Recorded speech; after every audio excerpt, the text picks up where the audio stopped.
5 tournament. My name is Mount Lover, and we're gonna get this thing started in just a second. Let me go ahead and process the check-in results, make sure everything's all set. Alright, so the way this is gonna work is we're gonna go round by round. Just as always, I'm going to randomly choose one match from each round to stream up until top 8. And so up to that point, if your match is not on stream, you need to take care of everything. I'm going to randomly choose yourselves. It's the winner's responsibility to make sure the challenge is updated correctly.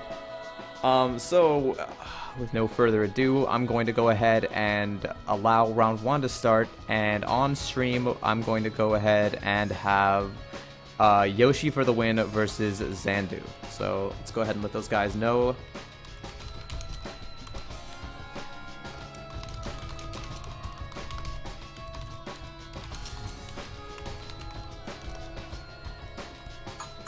Alright, so I'm going to go ahead and send those guys invites to the chat, or to the lobby. Just getting my terms all mixed up. And then we should be good to start our first round.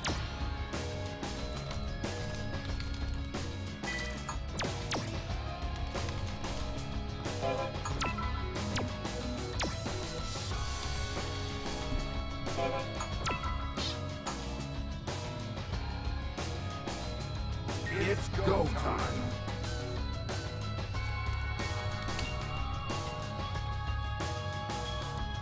Alright, we've got Xandu in here. Xandu is an up-and-coming Karen player. Yoshi's currently logging on. No worries, we'll wait for him for a little bit.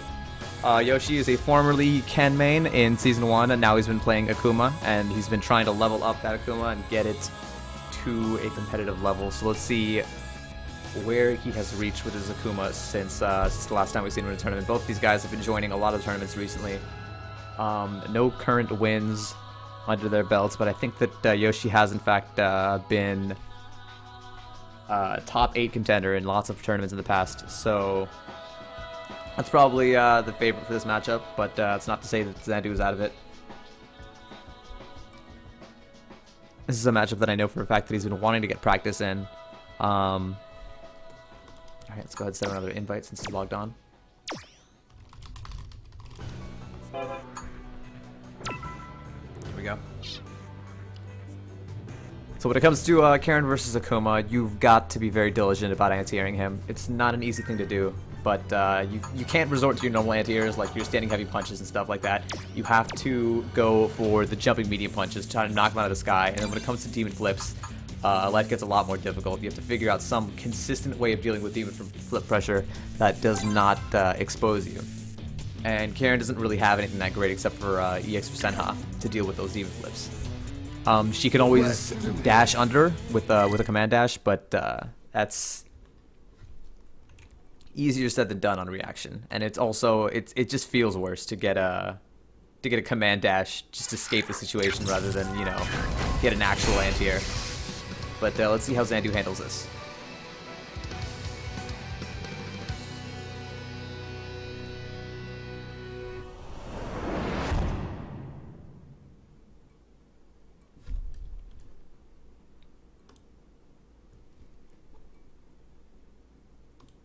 Oh, might want to fix the old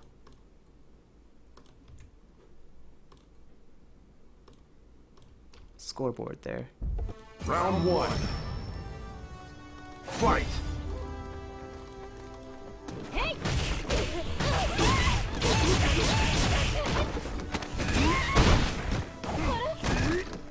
Alright, right off the bat, Yoshi just drags Xandu into the corner, immediately applies some demon flip pressure. Very good corner pressure coming out of Yoshi. Gets a few touches, but he doesn't he's not actually going for any kind of confirms. Xandu gets a jump and does not confirm that into a combo. That's a huge drop for Xandu. That could have been a huge momentum swing and a lot of damage there if he would have just paid attention to the fact that he would have hit there. I like the attempted meaty there off of the recovery from Xandu, but fortunately he was a little bit too early with the crouching meaty punch. Whipped entirely. Round 2. Fight. Yoshi jumping around a little bit. Ooh, trade with the anti-air. Another one of the weird things about this game is that jumping lights can trade with standing heavy anti-airs. Oh, excellent anti-air into cross under into... Oh, almost gets the full combo there, but drops the Tenko at the end. Ooh, okay, V-skill anti-air into kick. A cool option, but you can very easily beat it by just empty jumping. Wow, confirms off the jump back double air fireball. Akuma's got some crazy stuff in V-trigger, and Yoshi brings it to a quick 1-0 lead. Akuma wins.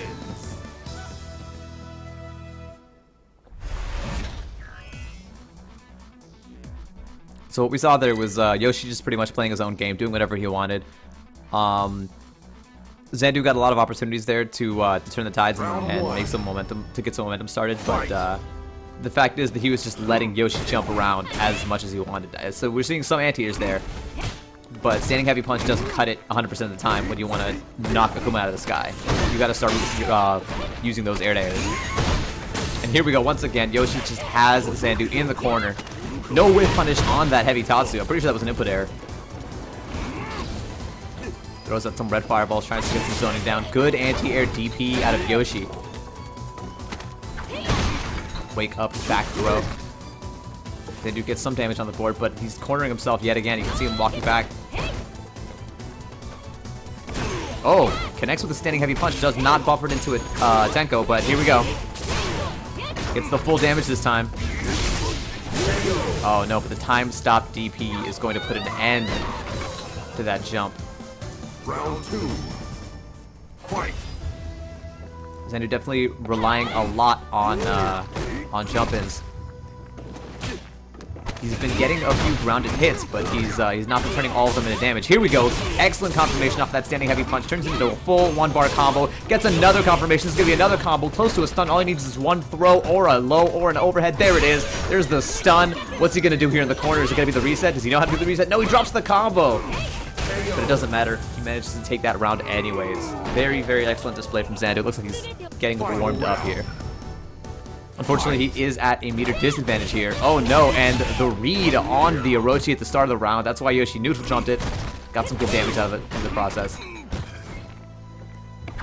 Interesting little accidental shimmy by Xandu there. Walked forward, baited that throw tech, but didn't get the whip punish. Oh, excellent high-low combo. Tries to push Yoshi into the corner, but doesn't bait the EXDP.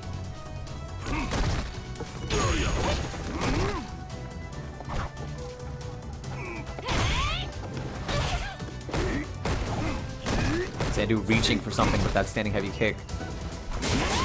Nope, too many jump-ins. Yoshi has already had your number on those. Oh, okay. Orochi connects airborne.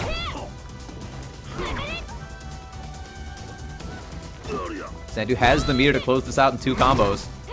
Oh, here we go. Here's one. He can actually do this if he uses critical art, but he was not aware that that could have killed. Oh no, is this going to chip? This is most assuredly going to chip. Xandu does not have the state of mind to try and match V reversal and gets chipped out. And that is going to be the win for Yoshi. That was a very excellent display for Xandu. Unfortunately, that is just that's just going to do it. Yeah, it's not a critical art combo would have killed there. But only against Akuma or another 900 health character. It's hard to gauge when you're looking at your opponent's health bar like that, but the way that I like to gauge it is if the health is below the stun bar, like visually there, if you can see that their health is below the stun bar, then a critical art will probably kill. Alright, excellent stuff out of both of our players. That was a very good match to open up with. I love seeing that matchup, just Akuma versus Karen, especially since those are the 2 characters that I'm currently most familiar with. And so that's one of my favorite matchups to watch. Better luck to Zonda. And I know you were asking me earlier for some matchup experience, and I'd love to give you some later on. Teach you how you're supposed to handle that matchup from the Karen perspective. Alright, so Yoshi moves on into winners round 2. Let's go ahead and cut back to our bracket view here. Bam. And let's go ahead and wait a little bit for the rest of our round 1 matches to clear up. In the meantime, let's yeah, I'm running solo commentary today. It's okay. It ain't no thing. It's nothing I'm not used to. But yeah, let's go ahead and take a look at whatever matchups that we've got lined up. Currently, we've got Rad Bromance versus Pook Nations. Also, can we just acknowledge that in this bracket we have two, like, I don't know, like female pop singer references in our CFNs. We've got Carly Slade Jepsen and Rad Bromance, and it took me a while to get Rad Bromance. I was like, wait, why does this sound so familiar? But yeah, they win the both of them combined win the CFN of the month award.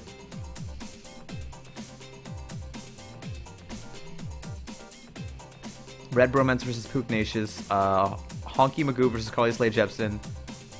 Still waiting on those matches to clear up, but currently in round 2, it looks like we'll be seeing what Strongman versus Jillmaster, Perfections versus Yoshi, Arlie versus Animu Scrub, Darth Toxicated versus Crankshaft, Sam the Ham versus Rakish Ronin, and Shy Guy versus The Misery Business. Also, let's also give the worst name awards to Snurkleburr and Chichu. The two least pronounceable names I've ever seen in my entire life.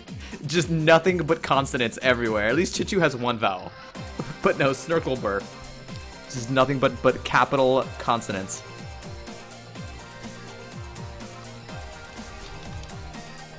Also take this opportunity to update the headers on challenge.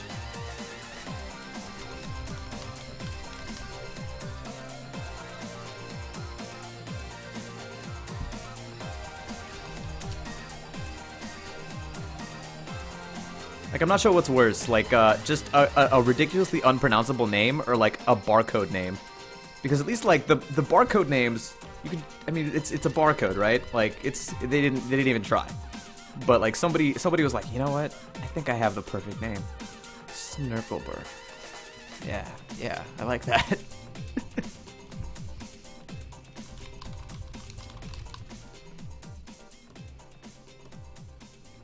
Unless there's some other pronunciation. Let me know if there's some pronunciation to Snurkleburr and Chichu that I'm not seeing.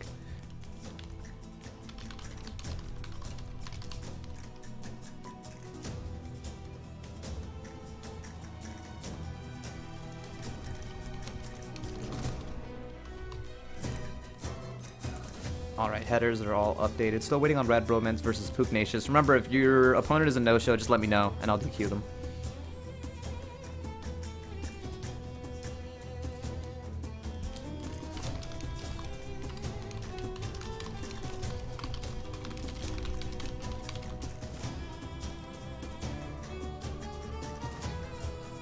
Alright, looks like that match is finally cleared up, and we are all set to go with round 2. But the question is, who do I pick for our losers round? I mean, for our round 2 matchup here. You know what? Let's do it. Just because I was talking about it, let's go with Snurkleburr versus Honky Magoo. Again, two wonderful names as our next pick. I'm doing this just exclusively based on the name here. I have no idea who these guys play. I know the Honky Magoo has been in tournaments previously, but round 2 on stream is going to be Snurkleburr versus Honky Magoo.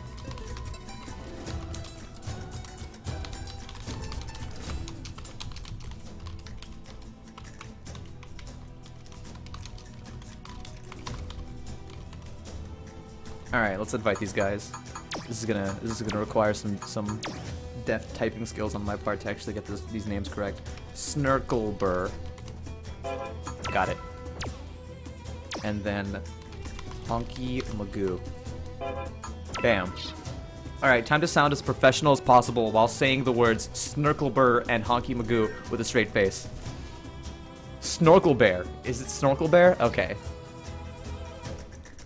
It's the real Snorkelbear. I actually like Snorkelbear more, so let's go with that.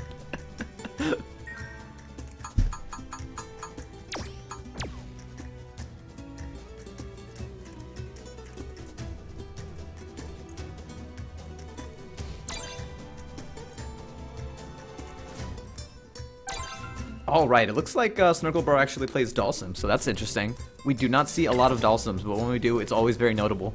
Dhalsim's one of those characters that when you play him, you become the Dhalsim guy. The dude was playing Pokemon, his full username wouldn't fit in the character limit, fam. Yep, that sounds all too familiar. That's how I become Mint Live. Maybe that'll be my alt. If I get the game on PS4, I'll just make an alt account and I'll just call it Mint Live. Mint Liver. Oh god. Mint Liver. Round 1. Alright, here we go. Snurkleburst versus Honky Magoo. Let's see what these guys have in store for us. Right off the bat, Snurkleburst showing that he knows how to deal with that zoning pressure from Urien. He will slide under those fireballs the first time he sees them. Honky Magoo savoring his position right here. The question is, what is he going to use that armor on, if anything? There we go, he uses that on a Violent Ninja to drop to try and get in. More savoring going on. Oh, there we go. Excellent usage of that armor. Goes right through that limb. He knew exactly what he was doing with that savoring. Honky Magoo, one of those rare Urians that actually knows how to savor properly. And here we go. Prostrates Dhalsim onto the floor, and that is going to do it for this round. Round 2. Alright, Snurkleburst needs to figure something out here. He's got to just not let Honky Magoo savor. And there we go. Right off the bat. There goes the savoring. Ooh, I like the double hit. You cannot armor through both the fireball and my leg at the same time. It was cute, but at the same time, you need a game plan now. Honky Magoo has got him in the corner. This is looking pretty grim for Snurkleburst. This is the last place Dhalsim wants to be. Here we go. Instant air teleport out. He even confirms it into a combo. Blocks the EX headbutt, but no punish. That was almost an amazing sequence.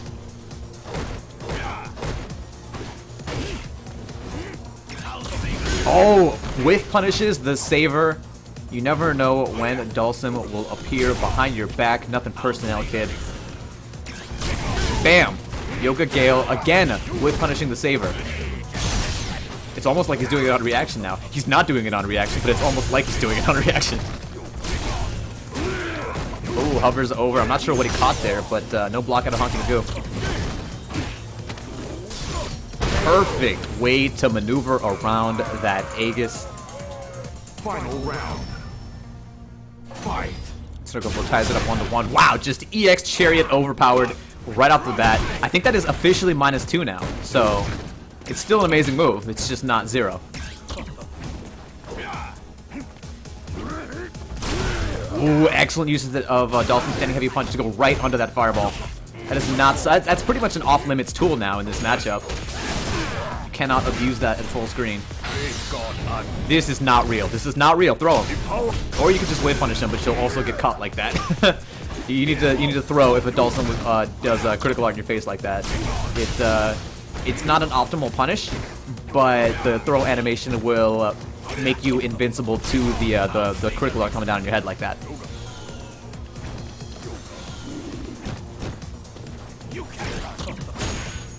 Ooh, Snurkleburst cannot run. Good use of the V-reversal. Puts an end to that Urien pressure, although it would have ended with that fireball anyways. Oh no, the Aegis Reflector, you get whiff punished with the, you get your V-reversal punished in that situation. You do not want to ever V-reversal the Aegis by itself.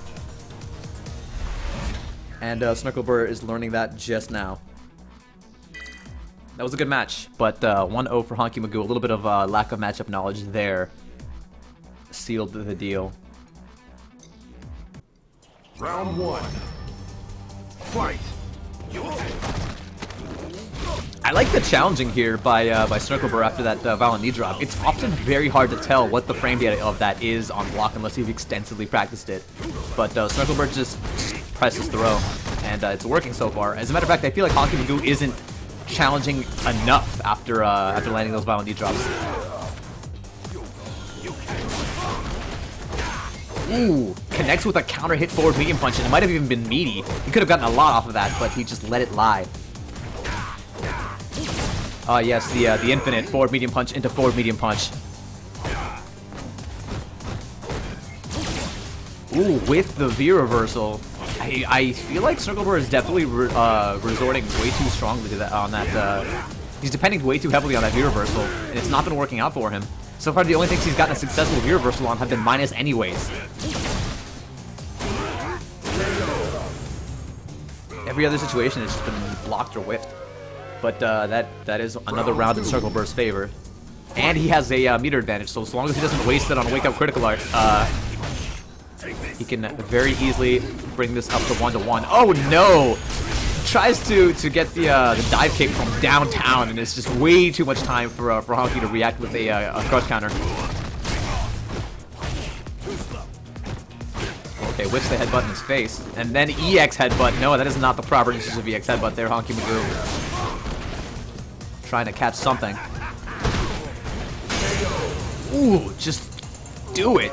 The chop, it doesn't matter what you woke up with. The fact is it wasn't block, and I'm going to crush counter you for that. EX tackle. Wow, he just presses buttons afterwards anyways. That's supposed to be -2 now. That shouldn't have worked. You shouldn't have even done that. But you know what? If it works, do it. I do not agree with Snooklebird using that Yoga Sniper at all, unless it's to get a kill or a stun. It is heavily punishable on hit. And Honky Magoo just hasn't labbed out the punishes for it yet. I'll give you a clue. It starts with EX and ends with Chariot Tackle. I mean, you've got more, but that's the easiest punish.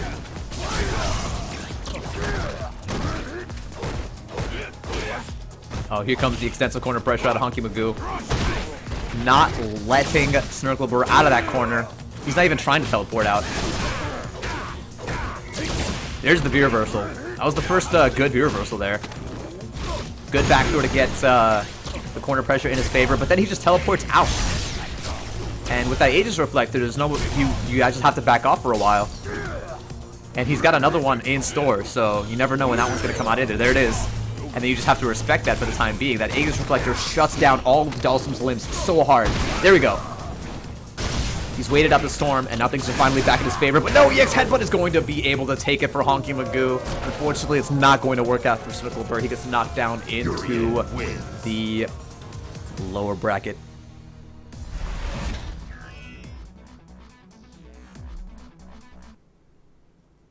Yeah, you should be able to always safe jab to challenge EX shoulder. Unless your jabs don't reach for whatever reason, it's -2. You can always press a button. Even if it's not jab, you can press like a 5-frame medium, and it should beat anything that Urian can do except EX has a headbutt. All right, that was another good match. I feel like Snooklebird almost had it. It was just a couple of bad decisions there that cost him, and just a couple of there were no glaring execution errors there, just a few dropped punishes and challenge opportunities there that cost him. Like, I saw a couple of blocked EX headbutts with no optimal punish, and the not pressing a button after AX Chariot Tackle is something that you absolutely have to learn to start doing now that it's -2. You have to take that turn and try to turn it into pressure. So either press the jab or a 5-frame button, a 5-frame medium, to try and, get something started after that. And then once you have trained your opponent to stop pressing buttons after a blocked EX Chariot Tackle, that's when you can start to get fancy with it. Start going for stuff like walk-up throw or walk forward, walk back, like shimmy tech. We're still waiting on 5 Permy versus Pugnacious. And then after that, we'll be all set to continue on with the next round. Let's go ahead and cut it down to the bracket view.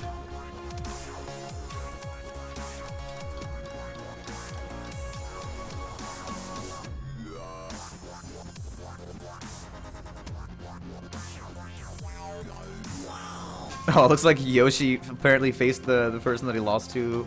He's facing the person that he lost to last time.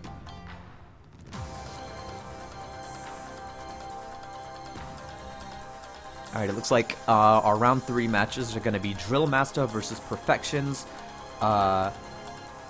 Crankshaft versus Honky Magoo, Rakish Ronin versus Misery Business 21, and Arlie 13 versus the winner of 5 Permy versus Pugnacious. Oh man, these names. Just all winners.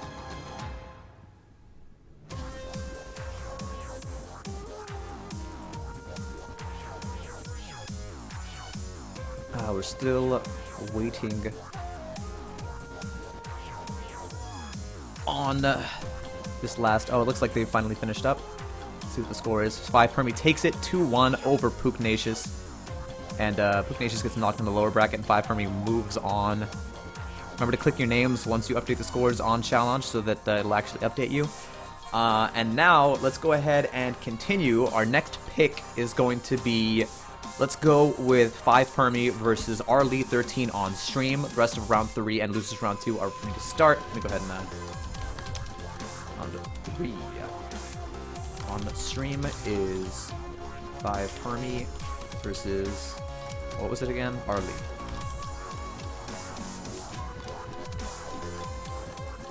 Is that what it was? Yeah.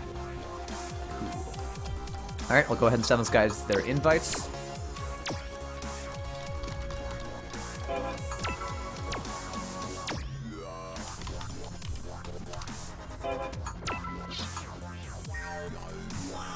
Ooh, 5 Permy, a Ibuki player. I know that we've seen both of these guys before. I think Arlie plays Karen, so we're gonna see an Ibuki versus Karen potentially. Oh, he's got character set to Ryu, so maybe we'll see a Ryu.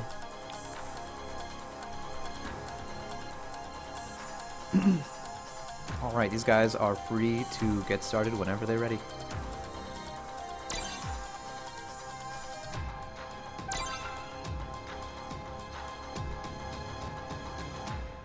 I don't think it's 5 Permy. I don't. Well, whatever could it be? I don't know what you're referring to. What could his name possibly be that's not 5 Permy? I don't see it, guys. I don't.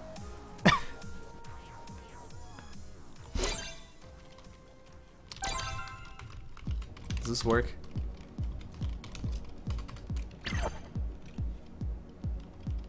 Let's do this.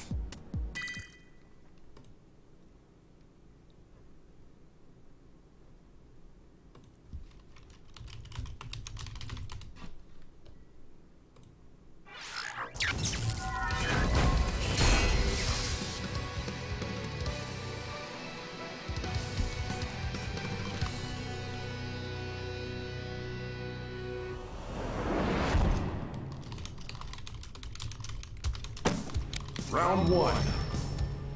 Fight. Alright, here we go. Let's go ahead and fix the overlay. Bam.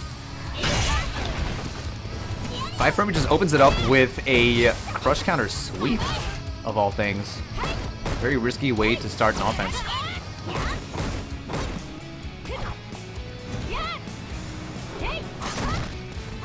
But this guy's doing whatever they can to try and open up the opponent. Even taking the risks. There we go. We see a jump out of Arlie and a good anti-air out of 5 Permy. The X% how to try and get out of the corner. Just risks all around by both these characters. They just want to get something started. Oh, gets the counter hit, crouching light punch, but unfortunately isn't able to convert anything off of that. That was the right sequence to use. It just, crouching jab into standing medium punch just was executed a little bit too late for it to combo. Good double dash forward throw. Arlie has some good corner positioning. He just needs to apply it. Ooh, okay. Crush counter roundhouse just wins it for him. A little bit overkill, but whatever works, works. I like the grounded game that Arlie's playing. He got anti-aired once, and now he's keeping on the ground. Ooh. Jump EX air kunai. There's pretty much nothing you can do as Karen to anti-air that, but at that range, you don't have to worry about it too much because of the fact that the explosion will go right behind you. It cannot adjust the angle of that EX air kunai. It always goes as far as possible. Ooh, okay. Orochi stuffs whatever that was. And then a standing light kick just to stuff whatever button was coming out there.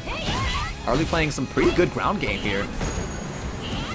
Ooh, gets a standing heavy punch. No dash buffered afterwards. There's almost no reason to not buffer that dash. Ooh, here we go. Good cross under into some good damage. Gets the bomb. Goes for the cross under. And... oh, wow. Arlie best farm on a critical art. I mean, I can see why you would do it. I mean, if it would have hit, it would have killed. And so you're sort of stacking the reward for your risk a little bit in your favor there. But at the same time, it was still very much a risk. Also, it was a very clear walk under there. That was not necessarily an ambiguous cross under that the 5 Permy used there. Ooh, the cross up behind into low in front. The Ibuki classic in the corner. The way that you escape that is actually just by holding forward. You can make that cross up. You can land behind as well by just holding forward and adjusting your position a little bit. But you have to see it. Ooh, excellent double reset to get a stun. And then this is going to be huge damage. Ah, it's not going to kill. Oh, it did. Okay, never mind.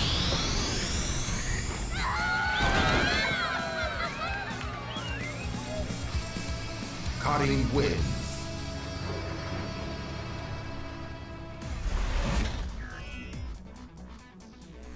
Arlie 13 brings it up 1-0. Both these guys very, very active players. Arlie has an amazing ground game, and 5 Fermi looks like he's labbed out Ibuki's tools to a large degree. He seems to have almost everything under his belt except for the mid-screen EX Kunai cross under. I haven't been seeing him use that the true ambiguous mid-screen cross-up. Oh, okay. Just V-skill into EX for Senha. Just do it. Ooh, I like the reset there. Doesn't go for any follow-up after connecting with both hits of that lighter Senha, and then just goes into throw.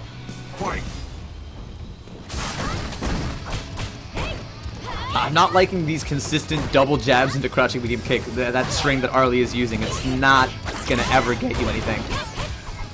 On counter hit, all you get is the 2 jabs. On hit, all you get is the 2 jabs. It's not a great string. I liked earlier when he tried to go for a crouching jab and a standing medium punch. That's a powerful string, and you should probably consider, yeah, replacing that double jab into crouching medium kick with just crouching jab, standing medium punch.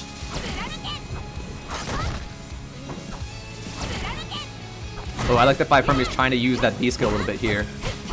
When your opponent is playing a grounded game, that charge V skill for Ibuki is a very powerful tool because of the fact that it shifts your hurt box backwards. Makes a lot of things whiff when they were not supposed to whiff. Ooh, excellent usage of V trigger and a little bit of meter there, recognizing that would in fact get the kill. That's the kind of thing that only comes with quite a bit of Ibuki experience, realizing when your combos can actually kill. Good anti-air jab there, recognizes that Ibuki has a really, really bad priority, which is coming down off of that heavy kick dash with a medium kick.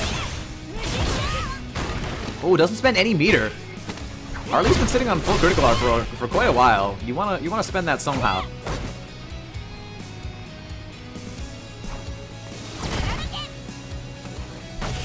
Gets a jump and medium kick, but does not confirm off of it into anything. That could have been huge damage and good momentum.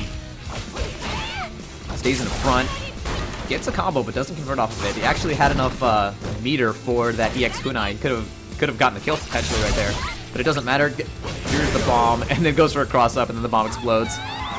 Yeah, once that bomb was on the field, it's looking pretty grim, especially when you're that much of a health deficit. 5 Fermi brings it up 1-1.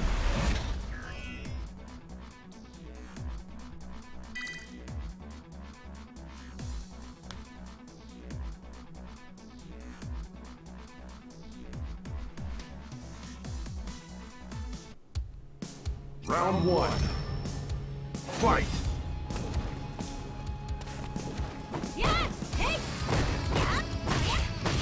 Ooh, okay, gets a little counter hit confirmed there, but he presses a standing medium kick into crouching medium kick. The correct string there, if you want to convert, is standing medium kick and the crouching medium punch, and you could turn that into a lot of cool stuff, especially if you have a bar.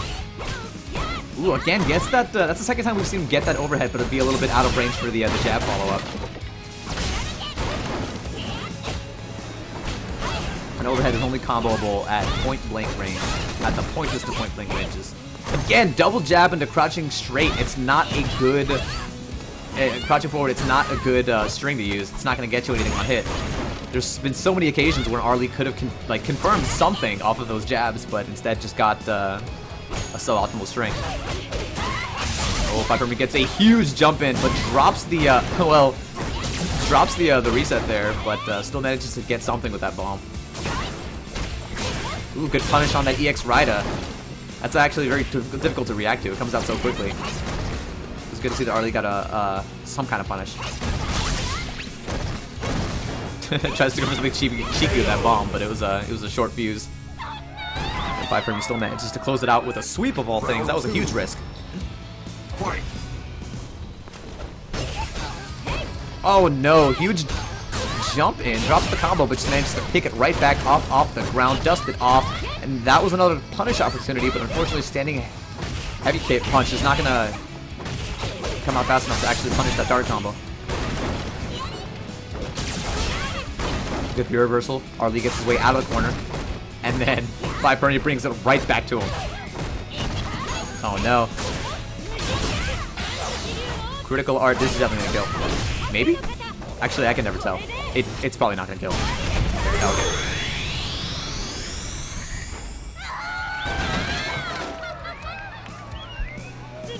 Final round. Fight.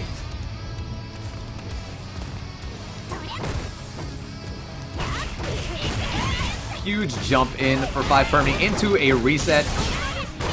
Unfortunately, just ends that target combo there with the sweep. Doesn't go for any more resets after that. Good reversal. Arlie tries to get his way out of the corner, but then again, just 5 Permy relentlessly doing whatever he can to keep Arlie on the defensive, and that is how you play a Buki. 5 Permy going to move on. Arlie, very good display here with a very solid grounded game, but unfortunately he's going to have to move into the lower bracket.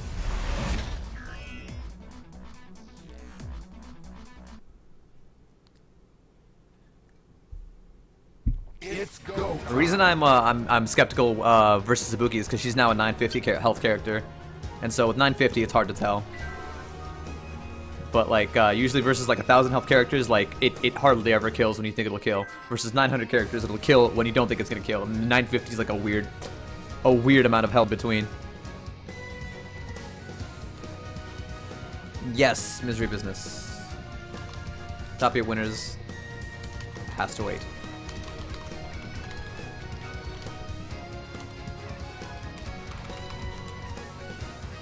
Alright, let's take a look at our bracket.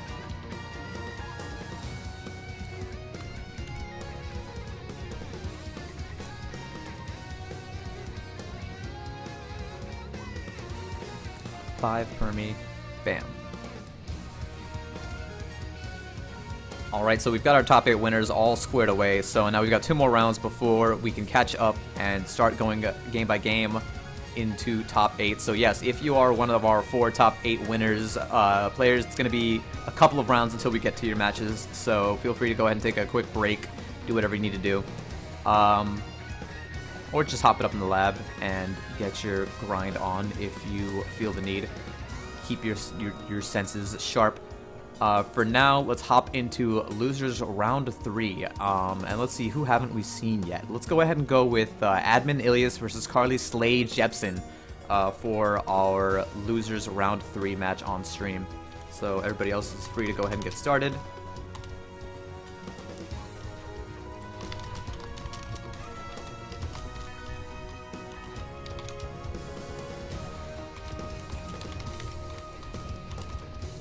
Alright, so let's go ahead and send those invites to Carly Slay Jepsen and Admin Ilias.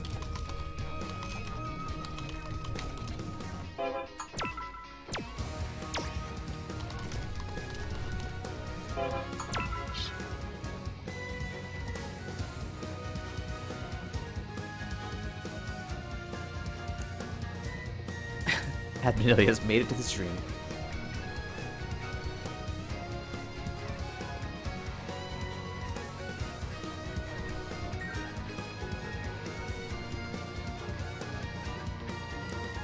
Any Dhalsims in top 8? Well, we have got, the only Dhalsim that I know of is, what was it? It was Snurkleburger. It was Snurkleburger. It was Snurkleburr, or Snorkelbear, and he's currently duking it out in losers round 3, so if he can win 2 more rounds, then yes, he will be in top 8.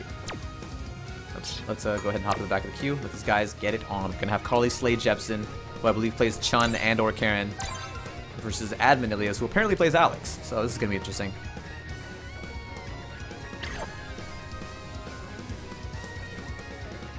Let's do this.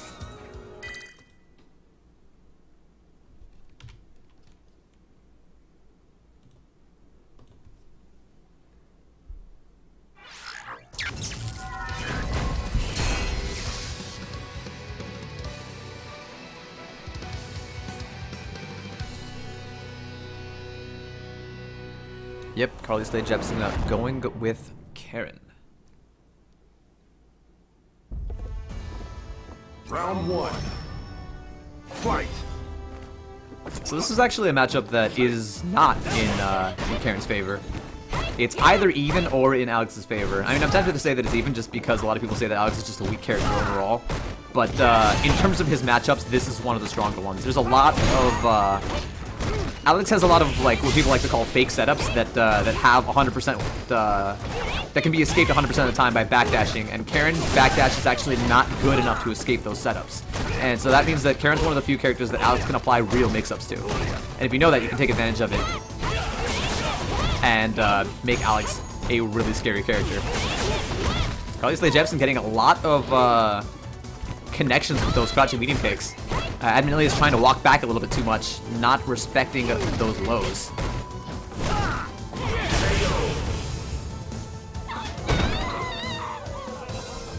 Round 2. Fight.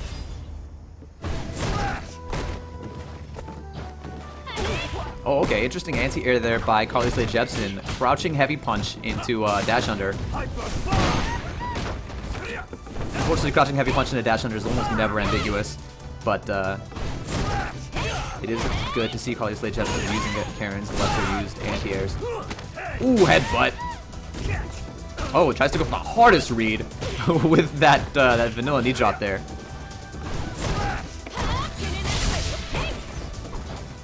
Oh, interesting. Not sure what that was. Some kind of a whiff input. Goes for the reset there, connects with it, but doesn't pick it back up. Once you get that reset, that is +4. You can pick that up in a lot more damage. Okay, lots of anti-jump lows coming out of Admilius, but nothing else. Very punishable EX elbow there, but no punish from Carly Slade Jepsen. This is definitely going to kill. Unless it drops, but it's not going to drop. There we go. It's a little bit high.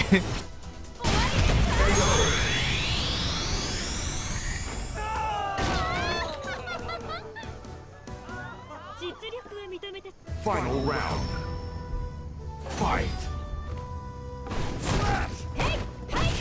Ooh, I want to see some better challenges on those elbows. You shouldn't always assume that they're safe. That elbow in particular was very close. They still have to be... Well, actually, no. I guess now in Season 2 they're safer, aren't they? So, yeah, I guess not... I guess respecting those and not trying to punish them every time is the way to go here. Man, I gotta get used to the new changes. Yeah, that used to not be something that Alex could do. He used to not be able to just elbow in your face like that because you could punish him with a 5-frame move. Or a jab, at least. Ooh, that could have been a whiff punish there, but unfortunately, Carly Slade Jepsen pressed medium kick a little bit too high. Whiffed that neutral jump, but still manages to eke out the win there. Carly Slade Jepsen goes up 1-0. Cutting win. With almost no meter used.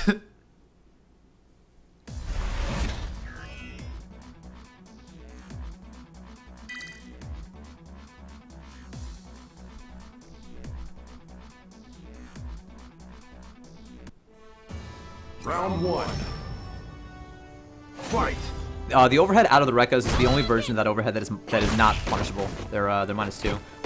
These tournaments usually go on till like 6 or 6:30. This one's pretty small, so probably sometime between there. Oh, do not press buttons after that lariat. You have got to respect that, especially as Karen, who has a harder time backdashing out of those lariat setups. You backdash versus Alex, you're gonna have a hard time.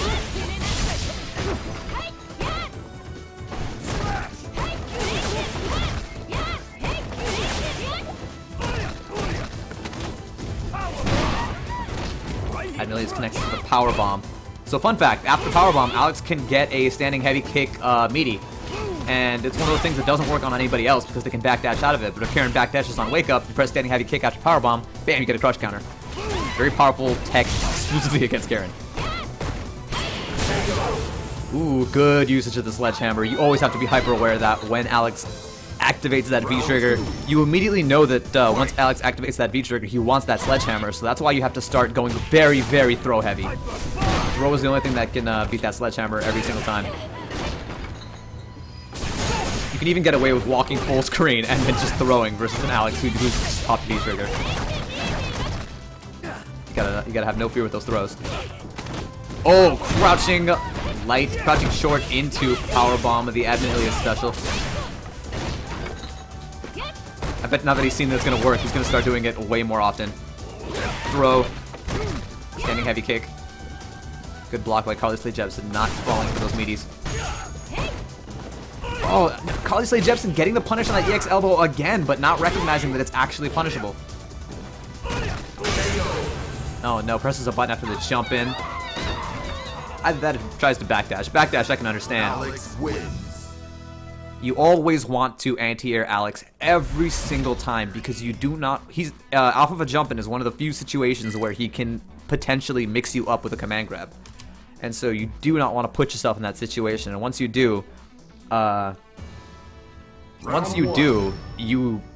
that the Alex player knows how to apply that command grab mix-up, knows to apply that command grab mix-up after a jump in, you have to start respecting it with stuff like backdash and EX or Senha. Matter of fact, that's something I want to see Admin Ilias take advantage of a little bit. We saw him do a jump in into crouching light into powerbomb, but yeah, jump in powerbomb is actually extremely effective if your opponent's going to let you jump in like that.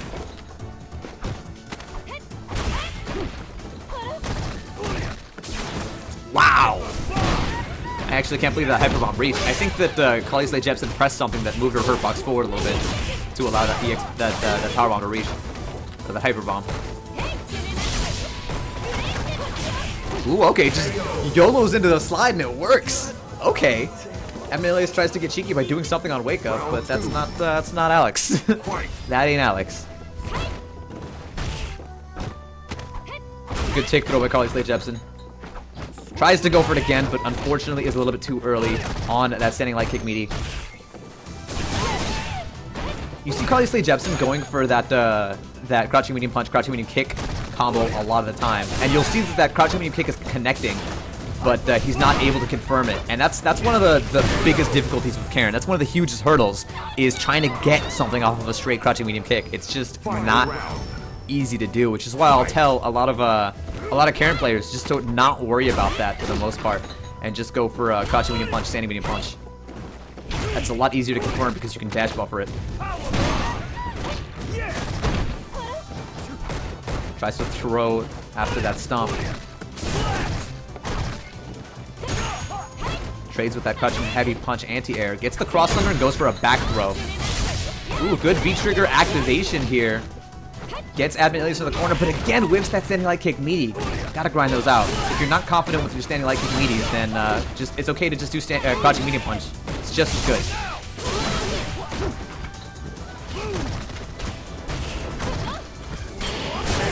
Ooh, no, yeah, you see Alex start charging that sledgehammer. The wrong thing to do is to press a button. You want to walk up and throw. The noise Karen makes when she gets powerbombed is just, I don't know, it just makes me feel tingly. I don't know, I don't know what's wrong with it. Alright, Admin Ilias moves on. Let's take a look at the bracket yet again.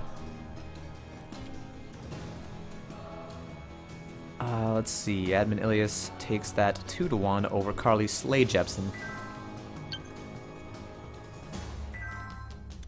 Now we're on to losers of round 4. Let's see. The only people that we haven't seen are Crankshaft versus Strongmang will be our next pick to show on stream, and then after this round we'll be properly into top 8.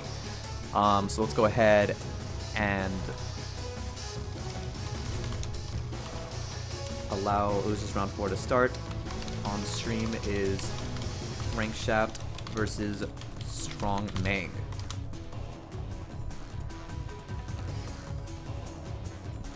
I'll go ahead and send those invites.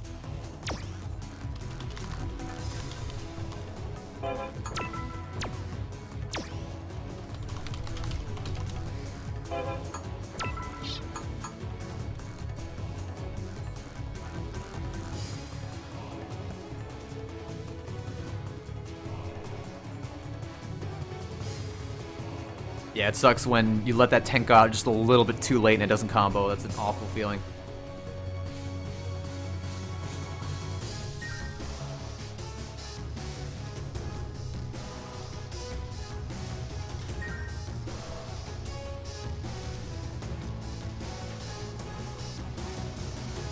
Alright, looks like they're both in here. Strongman playing Cammy, a Cammy loyalist since Season 1. Crankshaft going with the tried and true, the top tier himself, Balrog. So yeah, these guys are free to go ahead and get started whenever they are comfortable.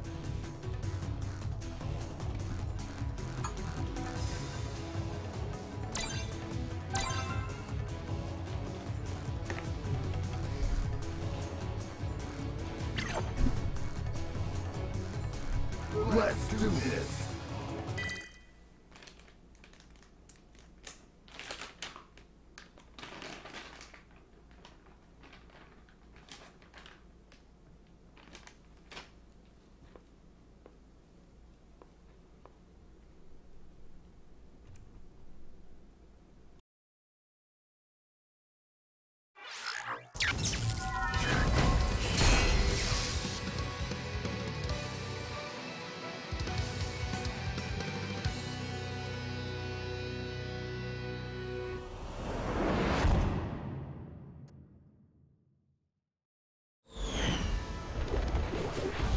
For those who I wish to protect, I will fight you. Alright, we've got Cammy versus Boxer. There's no escape. Two characters a lot of people like to think are at the top of the tier list, except one of these characters does more damage and has more health. So let's see how this works out. Strongman with his trademark Spiral Arrow on block, and Crankshaft knows how to punish those.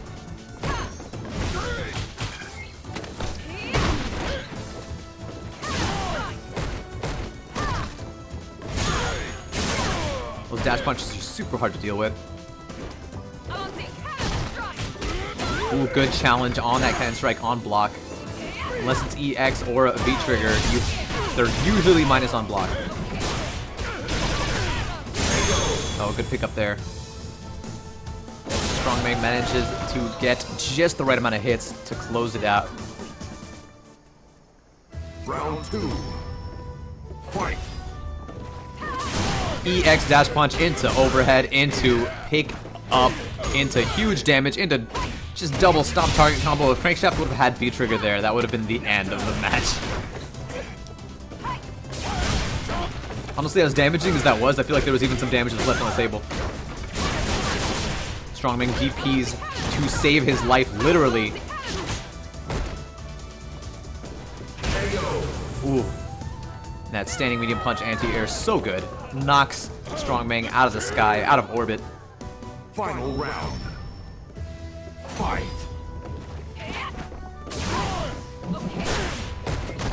Oh no, again, the drop combo. Then the Spiral Arrow come out on block. And that's a lot of health and a lot of stun. Look at that stun bar. There it is. Oh, just one more hit from stun. There it is. Just go. There's not going to be enough damage to kill, but it's damn going to come close. Alright, Strongman manages to get some momentum going. Oh no, whiffs that standing medium punch, and that's all that she wrote. That's all that Crankshaft needed to get a touch in there. Balrog wins.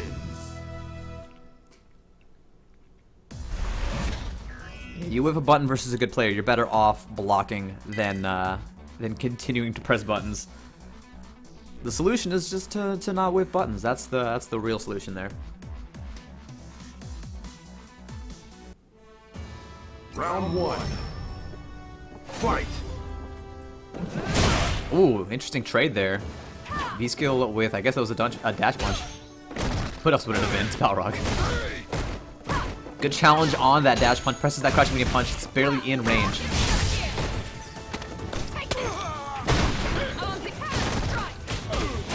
Ooh, okay. Crankshaft connects the target combo and gets huge corner positioning here. Lots of damage. Already close to stun. Just needs 2 more touches here. Oh no, this is it. That's a wrap. That was the fastest round. Somebody stop the match.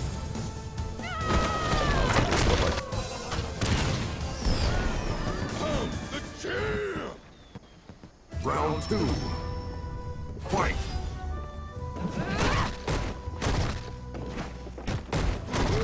Target combo punishable on block, but Strongman not quite ready to get that punish.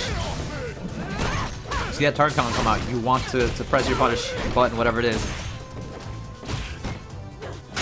Oh no, whiffs the throw and gets crush countered. How does that even work? That means that Strongman, after whiffing the throw, is continuing to press buttons. Probably just press throw again.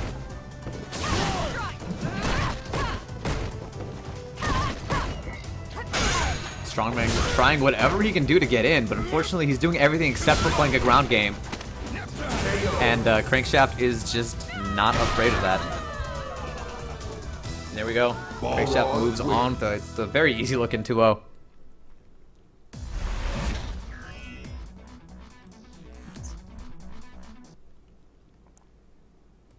Oops, do not need this. Let's not fill this up. Alright. Alright.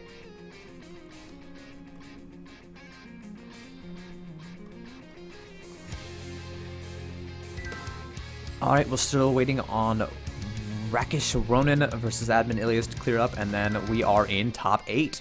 And at this point, we are going to go ahead and follow the match numbers on challenge. So if you want to know when your match is going to come up next, since all matches are going to be streamed, you can just follow the numbers to know how many matches it's going to be until you get to play. So currently, it looks like we don't have to wait. We can just go ahead and jump right into Arlie13 versus Drill Master. So I'm going to go ahead and send those guys their invites. Also, unfortunately, Snorkel Bear is not going to be able to make it into top 8, so we're not going to have any Dawsons in top 8. But let's go ahead and see a repeat performance. Arlie13, the opposite of Stroming there, he actually demonstrated that he has a very, very solid ground game, which is a very, very vital thing to have when you play a character like Karen or Cammy, who pretty much live and die by their fundamentals. Versus Drill Master. Drill Master, a familiar name. I'm tempted to say that it's a Cammy player, although I don't know what I'm basing that off of. Just the name, I guess. Both these guys have their characters set to Ryu. Unfortunately, I'm pretty sure Arlie's not going to pick Ryu, so who knows who Drill Master's going to play. Let's hop to the back of the lounge here and let these guys get it on.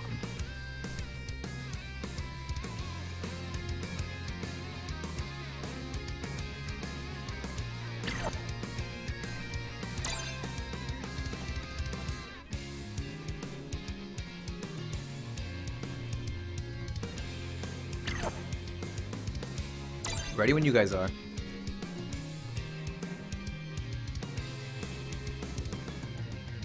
Arlie says my start button isn't working. Okay, that's a bit of a problem. You can always press, well, I mean, if the rest of your buttons are working, you can always just like press enter on your keyboard or something, assuming that you're on PC. But we'll let you rejoin if you can get your controller to work.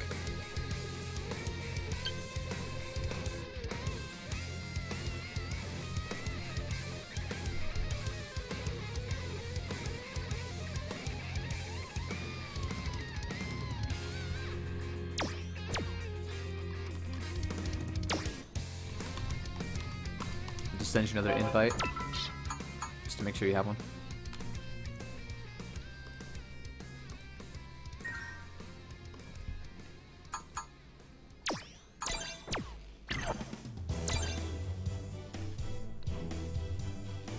Alright, looks like the start button is in fact working now. This game.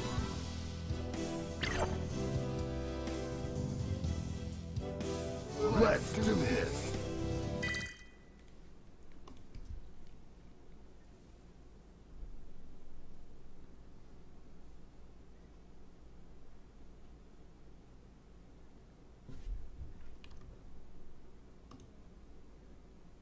Alright, we are officially in top 8. Here we go. Drill Master playing Sideburns Ryu versus Arlie13 and his Karen. This is a matchup I feel is almost assuredly in Karen's favor. I've never had difficulty with this matchup at all from the Karen perspective. Basically what I want to see is Arlie's demonstrated that he's a solid ground game, but can he demonstrate that he's got solid anti-airs and solid anti-air, solid punishing, and solid anti-fireball tech is the #1 aspect of this matchup. Oh no, doesn't get the Just Friend Tenko after the crouching medium kick, and that's going to cost him a lot of health. That one execution error. can cause so many problems, which is why I tell people to stick to crouching medium punch, standing medium punch, instead of going for that crouching medium kick if you are not 100% with all the execution difficulties that arise from that. Oh, here we go. Good meaty opportunity. Tries to bait a DP, sees the V trigger, and then just puts on the pressure. Here we go. Drill Master goes for the cross up crouching medium kick into heavy Tatsu. Manages to slug it out and come out on top in terms of damage output. Drill Master not using any fireballs just yet. Oh, there we go.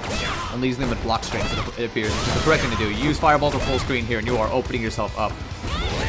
Versus Karen. Ooh, good cross under by Arlie. Oh, just barely misses that Tenko there. Still gets the opportunity for a meaty, but Drill Master not afraid to EX Shoryuken his way to victory.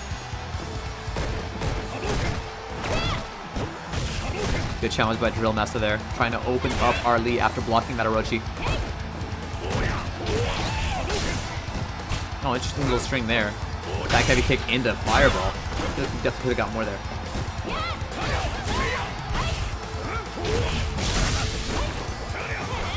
Sweep into V-trigger activation, and there we go. It's going to be a quick game one for Drill Master. Wow. Ryu wins. Drill Master just didn't stop. It just relentlessly took every bit of damage that he could get. And Arlie wasn't necessarily playing it wrong. He just kept on letting himself get opened up by Drill Master and just kept trading back and forth, slugging back and forth with Ryu. And with Karen, trading health is not a valid option. You need to be very careful with this character. You cannot afford to just let your opponent jump in on you like that. That's immediately half of Arlie's health gone in the blink of an eye. Tries to standing heavy punch the cross up, but it's not going to work. Trades with the jab anti-air there. Not a terrible trade, but still, you do not want to let that health go. And then Drill Master doing an excellent job of applying this corner pressure here. You see like the jab and then the walk forward and then the jab. Not letting Arlie get a single breath. Round two. Fight. And right now it's already a match point for Drill Master. This man has no time to spare. And Arlie just focusing too hard on the ground game, tunnel visioning, and letting Drill Master get the occasional jump in. It's very hard to pay attention to the air and the sky and the ground at the same time like that. But that's absolutely something that you have to figure out a way to do if you want to stop this kind of pressure. Very solid ground game combined with the occasional jump in. Very scary stuff. Oh, just getting reset after reset after reset. Unfortunately, didn't go for it a third time. It probably would have worked. Drill Master was continuing to crouch block throughout the entirety of that. Oh no, but this is going to kill. Drill Master taking every last bit of damage he could find. Arlie had some cute resets in there, but unfortunately couldn't turn it into just enough damage to kill. Went for the cheeky grab reset at the end there, and that's probably the worst option out of all of them. And Drill Master just takes a very, very quick 2-0 there. That took almost no time at all. Let's go ahead and update that scoreboard there. Drill Master moves on 2-0 over Arlie 13. Alright, next up we're going to go right into Rakesh Ronin versus Crankshaft. Let's go ahead and send those guys their invites.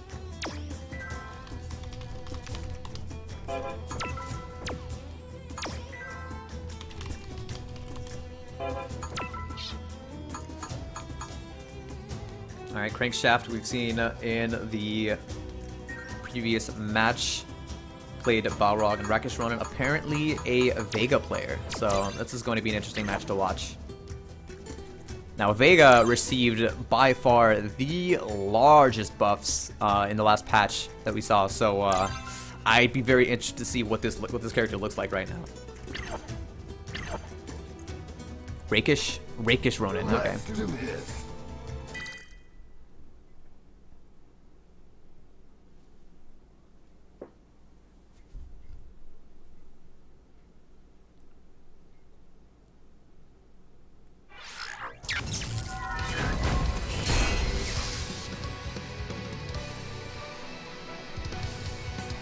Yeah, I have no idea what to think of Vega after we received so many claw buffs with the latest patch, and so I just have to.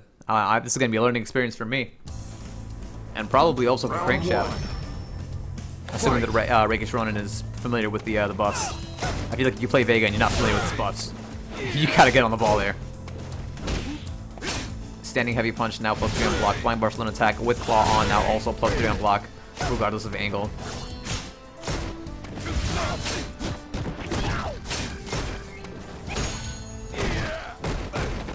Or is it crouching heavy punch?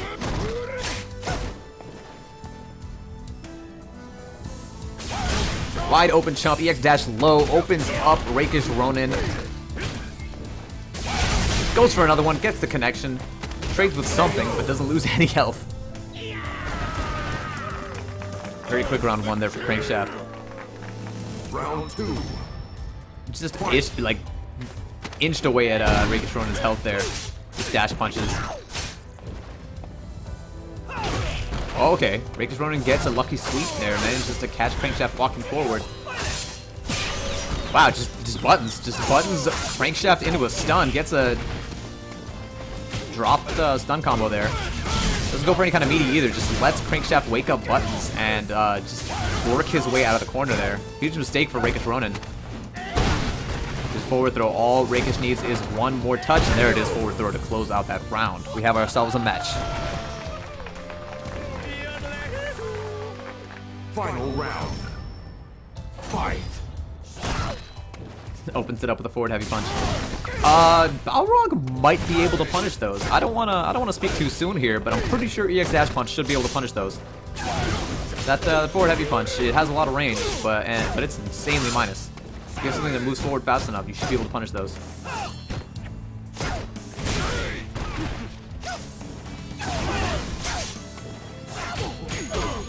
Ooh, good target combo there for Crankshaft, and now he's got some good corner positioning going, but Rakish Ronin jumps right out. Crankshaft goes for a forward throw instead of a back throw. But it doesn't matter, Rakish Ronin just corners himself right away, just immediately. Here we go, upgraded Flying Barcelona attack, never mind, it was clawless. Overhead, doesn't manage to pick up the combo off of it, but still manages to get a standing medium punch afterwards. Instead, Rakish Ronin trying to press buttons after eating an overhead, which is usually not a good idea. Crankshaft takes game 1. This tournament needs more Urian. We got a Urian player. Round 1. Fight. Triple crouching media punch. It is a good button. That is not a bad block string.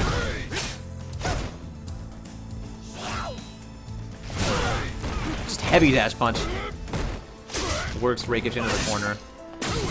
Rakish gets the air to air. Surprised he can go for an air throw there. Vega does in fact have a pretty good one. Oh, we're all good. Just barely out of range of that EX dash low. Very scary move. Oh, good setup. Again, that claw flying Barcelona attack has been upgraded. It is now always +3 on block, so that is a huge problem now. If you block that, you have to eat something.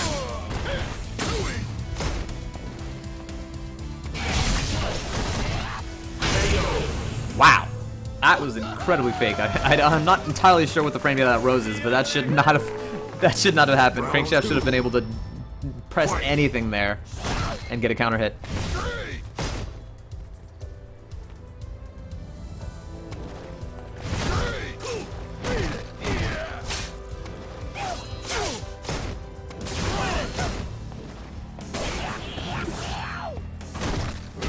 Good punish on that sweep. Not optimal, but a punish nonetheless.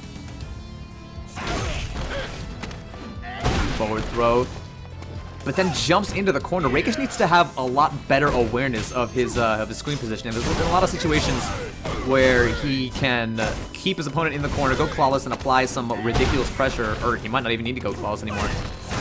But he's just instead jumping into the corner all willy-nilly. He has no awareness of, neither of these players have very much awareness of the corner positioning. It's been a bit of a problem.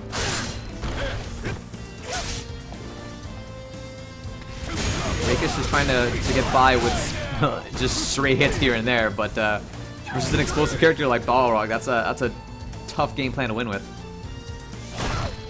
Again, standing heavy punch, or forward heavy punch, or forward roundhouse, or whatever that button is for Vega. I'd like to see Crankshaft at least try to punish that.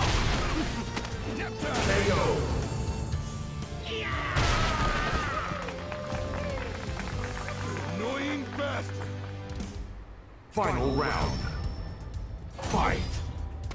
Alright, 1-1 between these two guys in this round. Very in this game. EX dash punch into overhead, the classic. How do you beat that?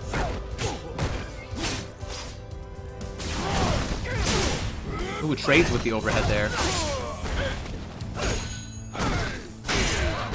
Crush counter sweep. What's the meaty? Nothing. Probably afraid of the wake up critical art. Turkish Ronin does have full critical art at his disposal, so that is a valid thing that Crankshaft needs to worry about. Oh, here's the V-trigger activation, and that's going to be one dead Vega. Crankshaft moves on. Unfortunately for Rakish Ronin, good job. This is, I believe, your first tournament, your first NCH tournament, and you did very well to make it into top 8. It's go time. I'd like to see you come back in a future tournament, if at all possible, and improve that Vega. That Vega only has, it can only go up from here, especially after the buffs that he's received. You just have to get acquainted with that. I didn't see any crouching heavy punches. That's become a really good meaty button with Claw on now, and I'm dying to see what Vega players do with that advantage on block that move is received. But let's go ahead and take a look at who we have next. I believe next we're jumping into Winner's Top 8.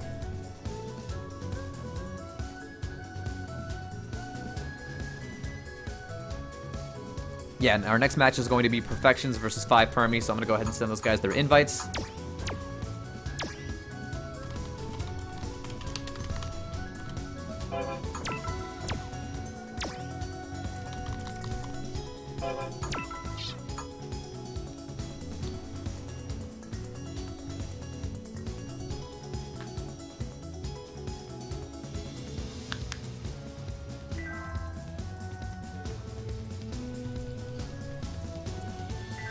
Alright, still waiting on Perfections and 5 Permy to hop in this lobby, then we can get our top 8 winners matches on the road. Perfections, a returning Guile player, very strong at Guile. 5 Permy, as we've seen, very cheeky Ibuki player, knows all, has labbed out those Ibuki setups to an impressive degree. I'd like to see a bit more of the EX kunai into mid-screen cross-under, but not an easy tool to use. Let's do this. And in terms of character matchups, I think that Guile is one of the characters that can take down Ibuki. Ibuki does have a lot of anti-zoning tools, but they are not the best. Your best tool for counteracting Sonic Booms at full screen is something like Jump EX Kunai, which does cost meter, and it's not something that you can very easily rely on. A lot of top Ibukis can pass through them with forward heavy kick, with hop kick, but that is a very difficult thing to do, and it has to be somewhat of a read.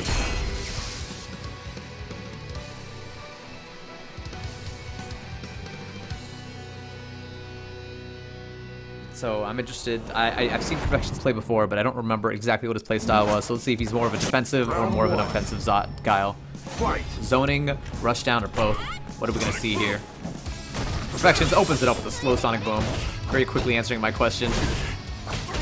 But 5 Permy just works his way in. Perfections does not do a good enough job of keep away, and 5 Permy just immediately works his way in, working on a stun. All he needs is one touch. There it is, the jumping light kick. Perfections trying to jump back and do something. Oh no, 5 Permy throws away all of his kunai, but luckily manages to clinch out the win anyways, without even spending that much meter. Or any meter. Round 2. Fight. Is the overlay correct? Yeah, let's go ahead and fix that. Oops. Let's ignore that first round. It was in the tiny screen. Somersault by Perfections and knock 5 Permy out of the sky. There's that jump EX kunai that I was talking about earlier. Unfortunately, it didn't quite work out. It waited.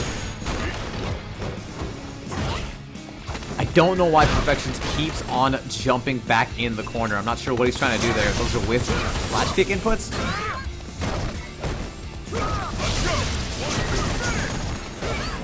Oh, forward Sobot keeps Ibuki in the corner. Wow.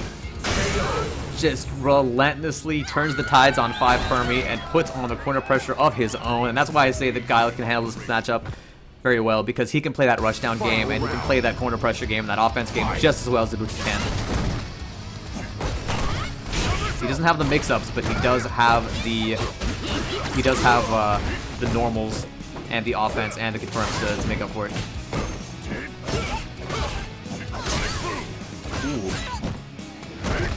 Oh, goes for the upside down kick shimmy. I love it. It was very perfectly timed, and good on 5 Fermi to not fall for it. Doesn't go for the late tech. Good punish there on the target combo. Not optimal, but still a good punish nonetheless. Oh no, 5 Fermi had a counter hit standing medium kick, but did not confirm that. 2-3. Perfection's just trying to get whatever he can with those sonic booms. 5 Fermi tries to jump EX kunai that, but like I said before, at that range, it's just going to pass right through you. And those explosions aren't going to help you.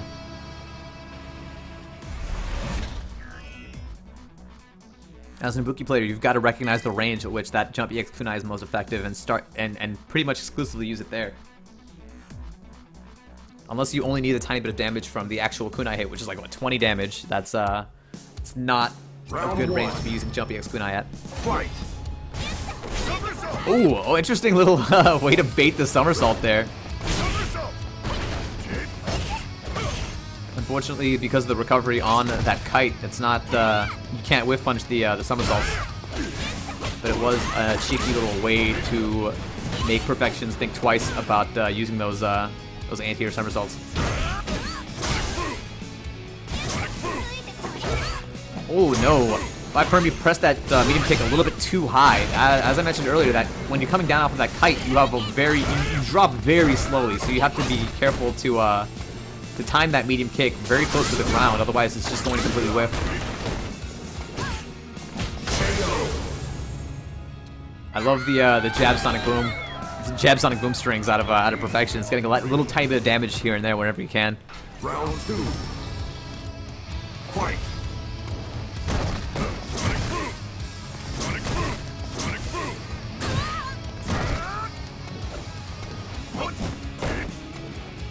A lot of jumping around and coming out of Perfections. I feel like 5 Fermi could be doing a lot of damage out of anti-airs. I don't like the anti-air jab. Ibuki has 1,000,001 really good anti-airs, and jab is not one of them.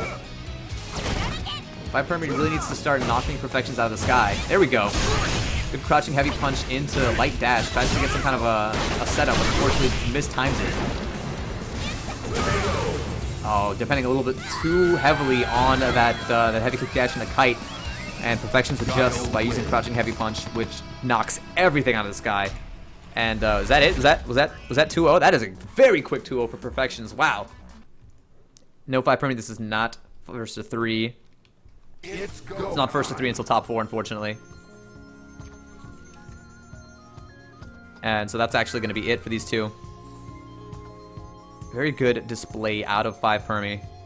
Let's go ahead and take a look at what we've got next.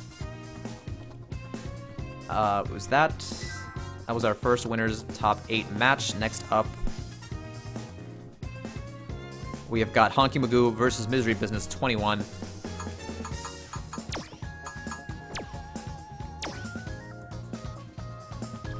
So I'm gonna go ahead and send them their invites.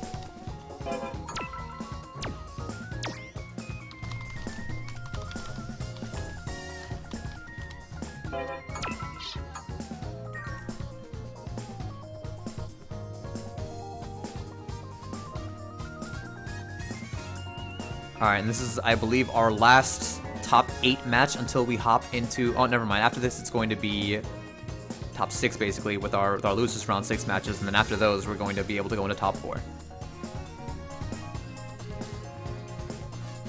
Alright, so we are ready to get the show on the book whenever these guys are.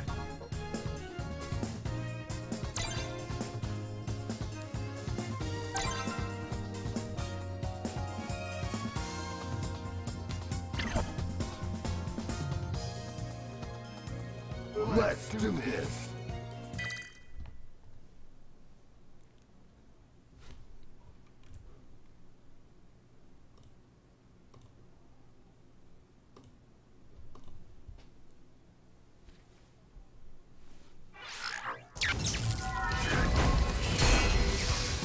Still in top 8, we're going to have Honky Magoo's Urian versus Misery Business 21's pink-haired Armika.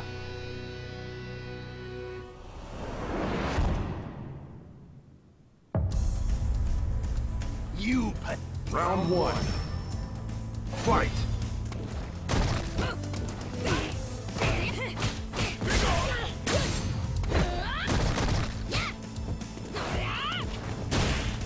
Oh, interesting little trade there. Anti-air elbow trades with the jump in. Still makes Mika drop to the ground. Oh, and Misery Business answers with his own Lady Mika into Shooting Peach. Or whatever that move's called.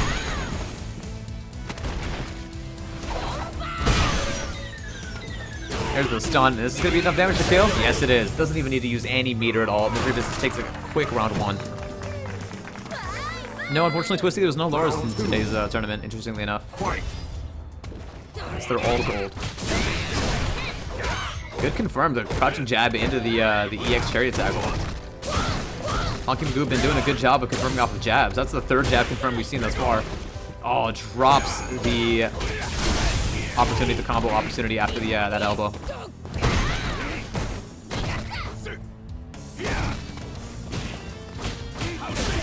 Double jab into tackle, double jab into EX headbutt.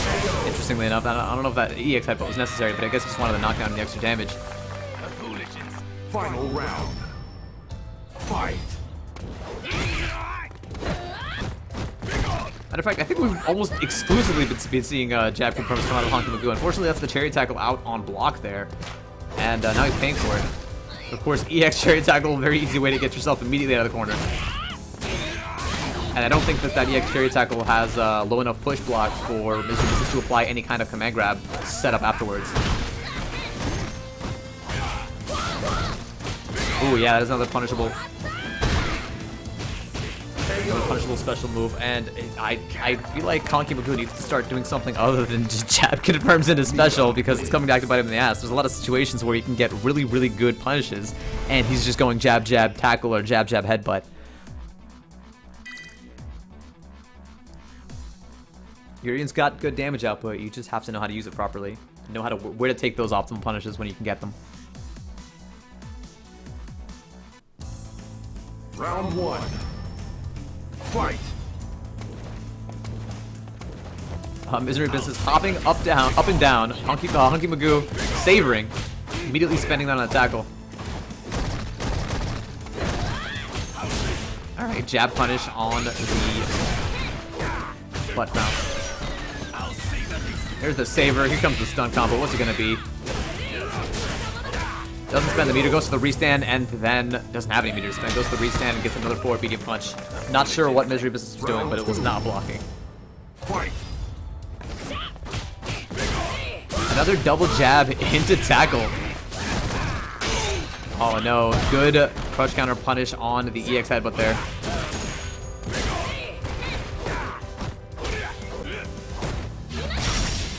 Here comes the quick Nadeshko. Oh, isn't able to pick up the combo off of that connection. Alright, what's the meaty gonna be? Tries to go for a meaty standing light punch, it looked like, but unfortunately he's a little bit too early there. And Nadeshko is able to trade, but unfortunately that's still gonna be the win for Honky Magoo. It brings it up 1-1.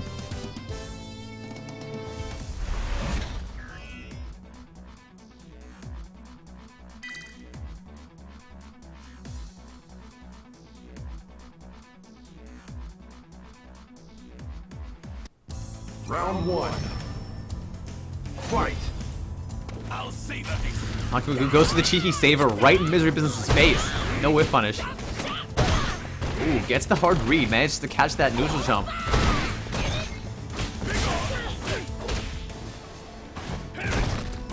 Block tackle, no punish. Tries to go for the Irish whip there, but it doesn't work out. There it is.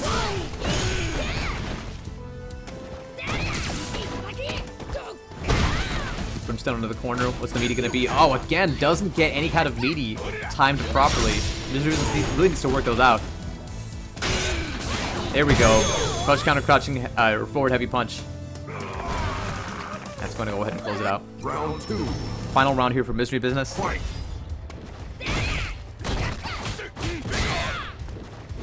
Good. I'm not sure if that was a punish, but good jab confirm there out of Honky Magoo. He's been getting nothing but jab confirms all match. Oh, a little bit too early on that whiff throw there.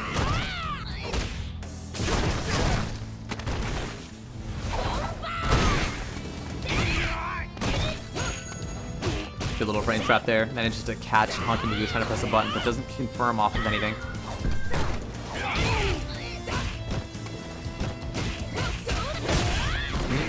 Honky Magoo getting opened up a lot here. Mystery Abyss is not necessarily taking as much damage as he could off of these counter hits, but it's still going to be enough to win this set 2-1. Mystery Abyss moves on.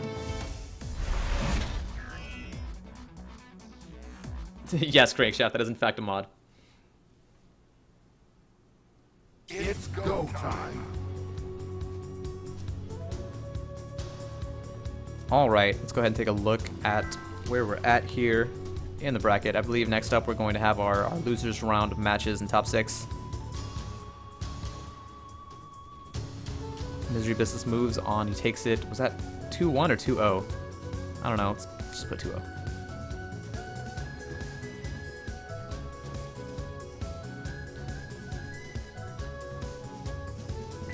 Alright, next up we are going to have 5 Permy versus Crankshaft. I'm gonna go ahead and send those guys their invites.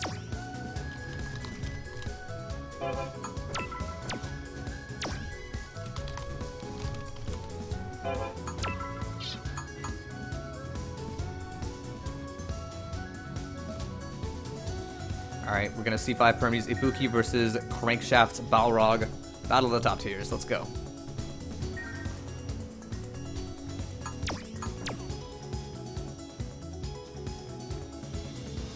What do you mean confirmed? Literally every tournament that I've ever streamed up until since the dawn of time has had that jiggle mod installed.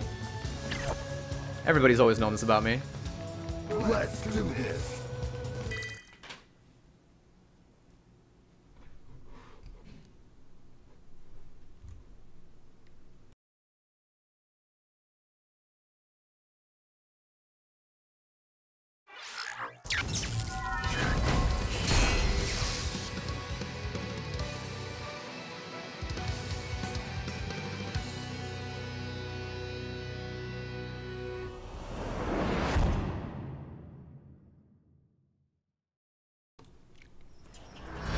Round 1. Fight. Alright, here we go. We got Crankshaft's Rog versus 5 Permies Ibuki. Who will win? 5 Permy immediately gets a jump in, manages to confirm that into a target combo. Unfortunately, no meter to continue that offense with resets and the such. Here we go. Gets the cross up into land in front. Corner mix up off of the heavy kick dash in the corner. Crankshaft just doesn't know what to do. Again, if you want to know how to beat that cross up and then land in front that Ibuki can do in the corner, you just hold forward and you can walk right out of it. Ooh, there we go. Good pickup off of the EX dash punch into overhead. Crankshaft now working that offense. Unfortunately, whiffing a few buttons. 5 Permy not taking his opportunity to get out of the corner. But there we go. Alright. Whiffed EX kunai into double whiffs throw. Crankshaft just trying to reach out and touch 5 Permy. Interesting little double medium kick counter hit confirms that the 5 Permy is getting here. Wow, wake up standing like just wake up jab into target combo. Managed to turn that into some heavy pressure going on right here. What's the follow-up going to be? Land in front, just goes for the full target combo. Crankshaft drops the punish, but still manages to make himself safe. Plus even with that feature confirm, take that round. Final round. Both these guys playing a little bit awkwardly, but it's pretty much going to come down to who can like solidify their play first. Here we go. Crankshaft manages to block his way right out of those mix-ups. He's only going to fall for that so many times. Oh no! Drops the pickup off that overhead. But he still has 5 Permy right where he wants him in the corner. EX dash low. Alright, good tick throw out of 5 Permy. Alright, jump back jab. And just to get himself out of harm's way. Oh, this is gonna hurt. Oh, whiffs the throw, and again whiffs the throw immediately afterwards. Now we know the crankshaft matches throw. Whiffs the throw is probably going to be another whip throw behind him. Double crouching medium kick, stomp tower combo is all it's going to take to close out the match. Crankshaft takes game 1.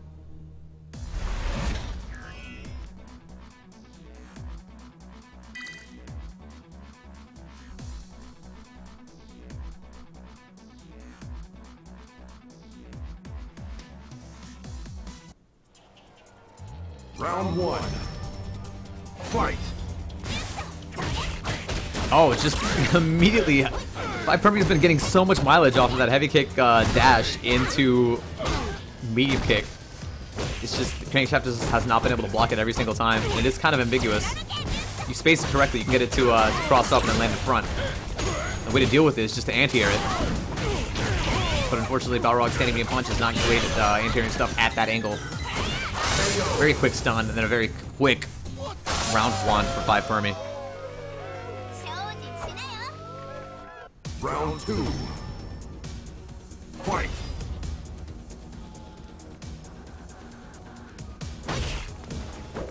Both these guys playing pretty cautiously. Crankshaft looking for any opening that he can get. Unfortunately, letting Permy walk forward a little bit too much. No anti-airs coming out of Crankshaft anymore. He's been getting jumped in on so much. He's been eating so much pressure that he just can easily shut down with an anti-air. Oh no, gets the EX dash punch, but again, he's been going for that overhead every single time. Eventually, Permy's going to catch on.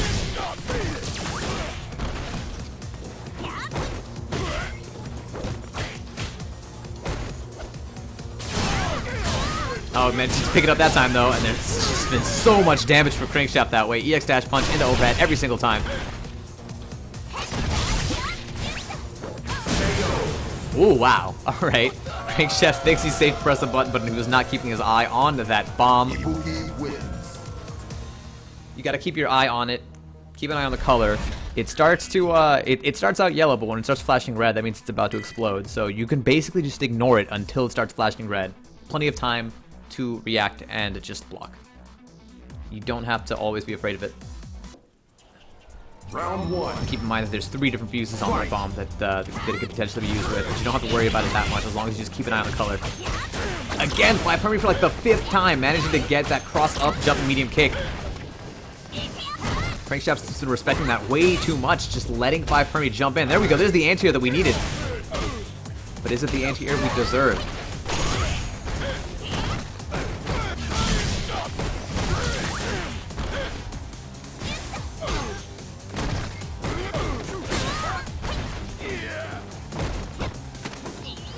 Good tick throw out of Permy.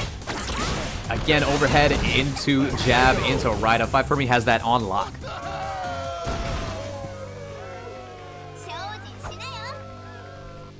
It's actually 1-1, isn't it? Forgot to update the score.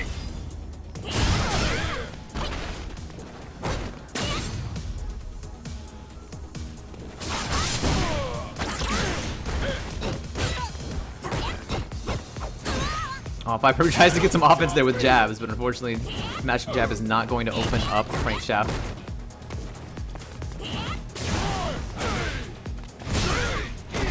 Both these guys just trying to bet the farm on opening the opponent up right now. There we go, crush counter standing heavy kick, but unfortunately he drops the combo there. That could have been a huge pickup.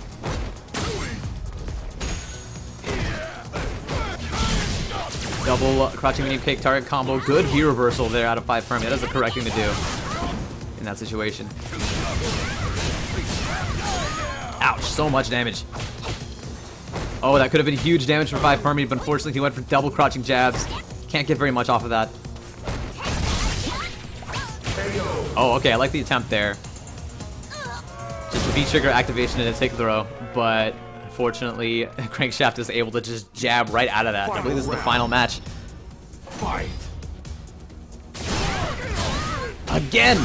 So many times. Both these guys have been getting opened up by the exact same sequence out of their opponents, and there it is. For Crankshaft, it's EX dash punch into overhead. It's been working almost every time, and for Permy, it's been the heavy kick dash into medium kick, which has been opening up Crankshaft almost every time. These guys have not learned to deal with their opponent's favorite tools, and I mean, if you don't know how to deal with it, Your opponent should just keep using it until you catch on. And there we go again with the with the cross-up medium kick. 5 Permy is able to close it out and take this 2-1. 5 Permy moves on. Good stuff out of 5 Permy. It's go time.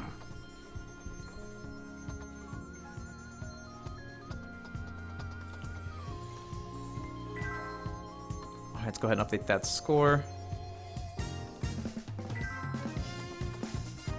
5 Permy makes it into top 4 losers semifinals.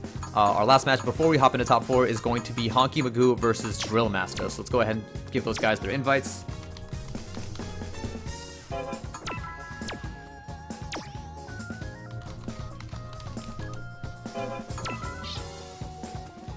This is going to be an interesting one. I believe it's going to be Urian versus Ryu. So let's see how this goes.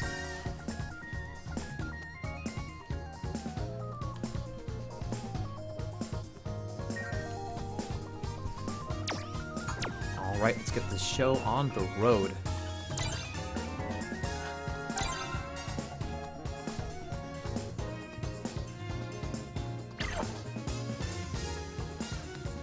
Let's do this.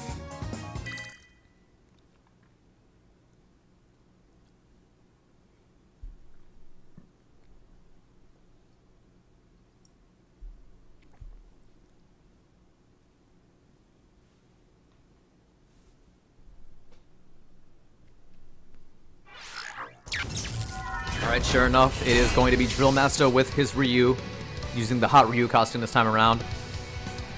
And Honky Magoo with Urian. Is Urian also going to take off the shirt? Is this going to be a thing? Are we going to have the sex extravaganza?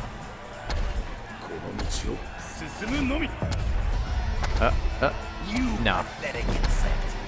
Oh, there it is. Okay, yep, we're gonna have shirtless time. Let's do this. We've got shirtless Ryu versus shirtless Urian. Shirtless Urian throws out the shirtless fireball.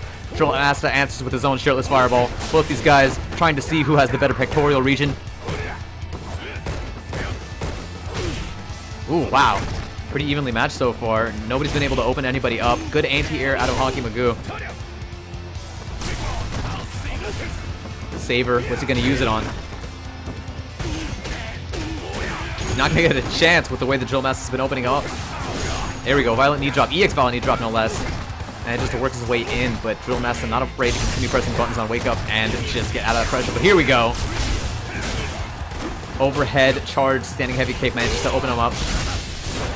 Oh no, drops the EX Shoryu after that that V-trigger activation, and that's going to be all she wrote. Honky Magoo takes round 1. Round 2. Fight. Oh no, the full screen heavy Tatsu. Who would have expected it? I think Drill Master probably trying to go through a fireball there on a hard read. Didn't work out for him. Ooh, baits that DP so easily. Oh no, drops the EX Violent Knee Drop. I actually don't know if EX works there. I've always seen normal. It doesn't matter. It's going to be a quick game 1 for Honky Magoo, establishing that he does, in fact, have the superior pecs.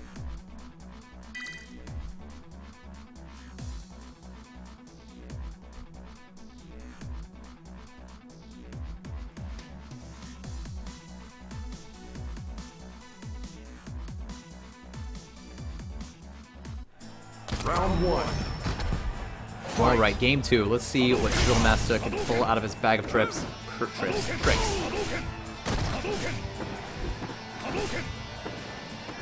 Honky Magoo not trying to play the fireball game with Ryu here. Oh, there we go. Nice read on the heavy Tatsu that time for Drill Master, and then just to work out. I mean, I guess it worked out last time, but he didn't get the read. It just happened to catch a with punishment saver.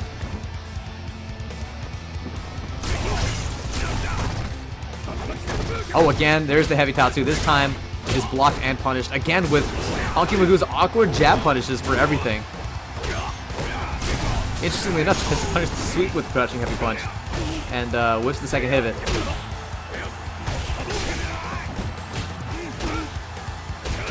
Oh, big chunky over the head there for Drill Master, and he just manages to chip away at Honky Bagoo's life bar there, taking round 1. Round 2. Fight. Can't run. Violent knee drop immediately over that fireball at the start of the match. Wake up normal headbutt. It works. There's the EX headbutt. Managed to connect with the overhead. Bit of a risk considering that he didn't actually have the V-trigger to make that safe on block. But I mean, let's get real. Nobody punishes those overheads anyways. Here we go. Crush counter chop. And that's going to very quickly bring it down to game point here for Honky Bagoo. Final round. Fight. Again, erupts right over that that fireball.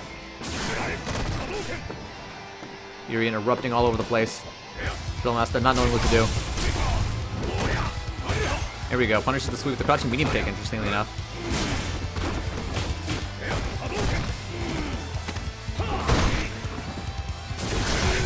Oh, tries to get the EX Chariot tackle. Drill Master already had a fireball out before he could get caught.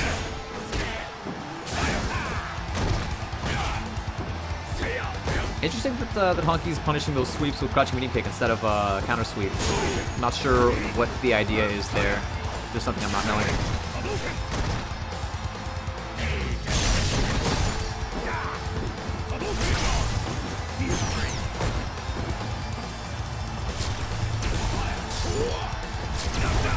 Honky Bagoo throws both of his mirrors away.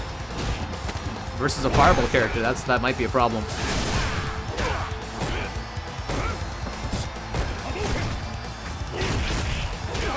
Oh, I like that pickup. That was a very far charged standing heavy kick. I was wondering what he was going to do to pick that back up.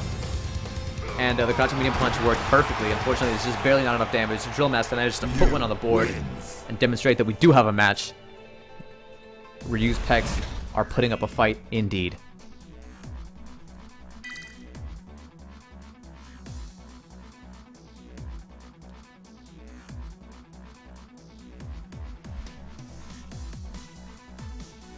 There's no doubt you're strong, but your pecs lack an essential ingredient. Round 1. Fight. Oh, okay. Kind of a whip punish there on that violent knee drop. Unfortunately, he gets a Shoryuken afterwards, which is interesting. Probably going for a fireball.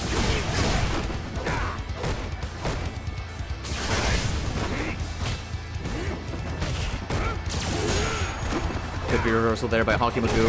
Unfortunately, that's going to delay his V trigger by a little bit. With Urian, you've got to very carefully weigh your options when you decide to use a V reversal. Oh, he uses another one. That might mean that he's not actually going to get V triggered this match at all. It's very easy for Drill Master to kill him in one combo. Oh, there's that new animation with the crouching heavy punch. I was like, what the hell is that? It's a little bit goofy looking, but it is better than it was in Season 1, or in Season 2 even. Whatever this is. Season 2.1, I guess is what we're calling this. Blocks the reversal again. Honky Bagoo figures out if I V reversal once, I might as well commit and just use all of my gauge on V reversals. Wow. Huge read on that fireball. Heavy Tatsu's right through it. This is game point now for Drill Master. Good offense coming out of Drill Master. Can you imagine? Like, look at all of these block strings.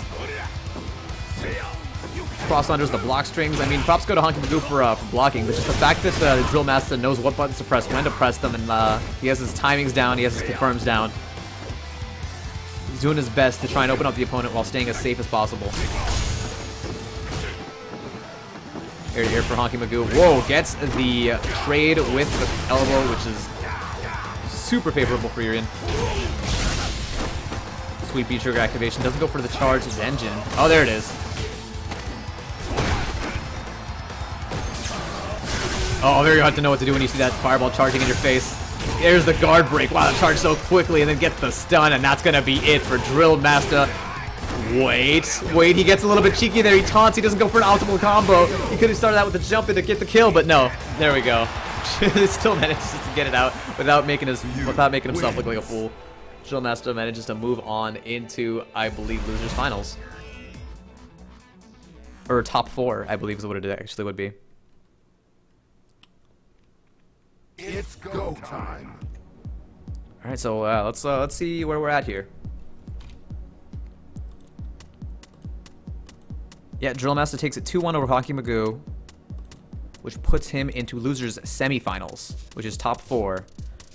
Which means that from this point on, our bracket is going to, our matches are going to be first to 3, best of 5. So these guys are gonna have an extra long time to figure each other out. Let's invite Drill Master right back in here because he is going to be our next game versus 5 Permi.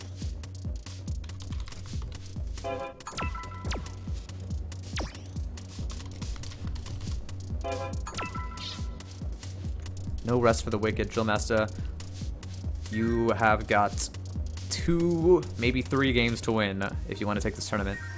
Losers semifinals. These guys have made it into top 4. They are all so close to victory. They just have to take out the opponents in front of their eyes.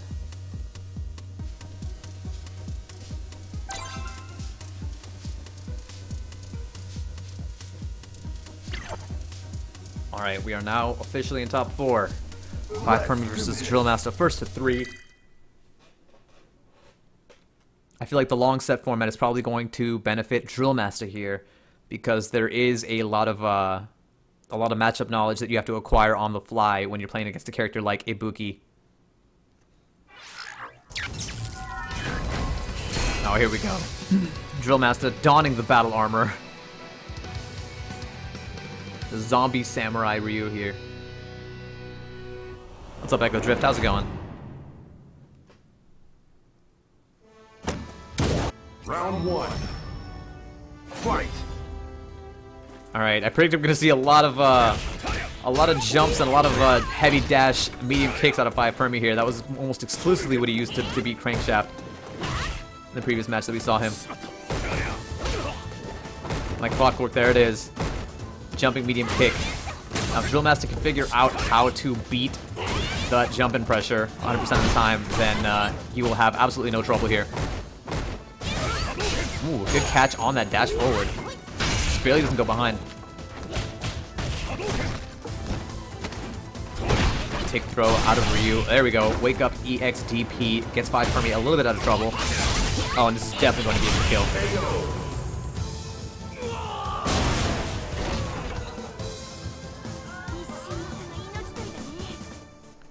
There's round 1 for 5 Permi. Drill Master sitting on full meter.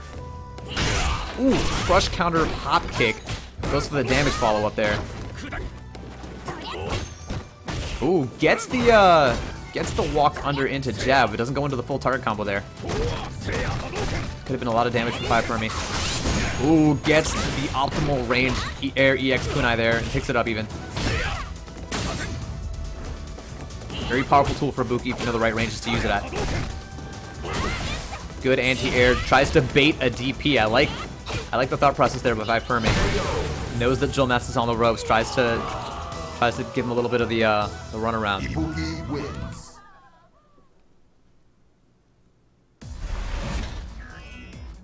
All right, that's game 1 for 5 Permi. Question is, can Drill Master adapt?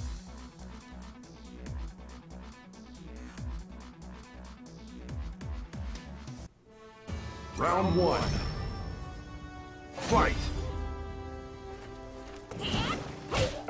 Ooh, anti-air jab for 5 Permi. Not a great anti-air jab, but it works.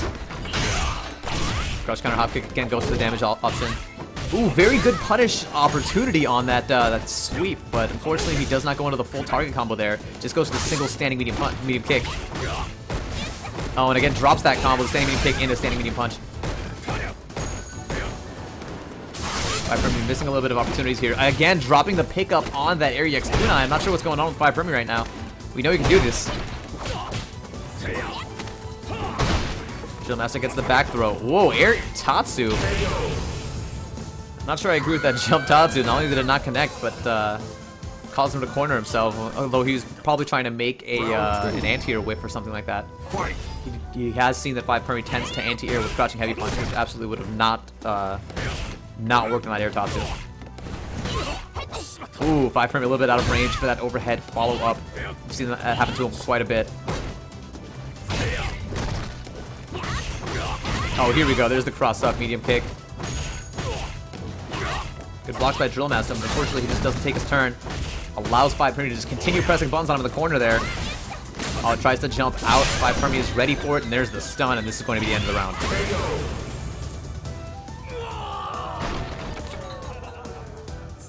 Final round. Fight.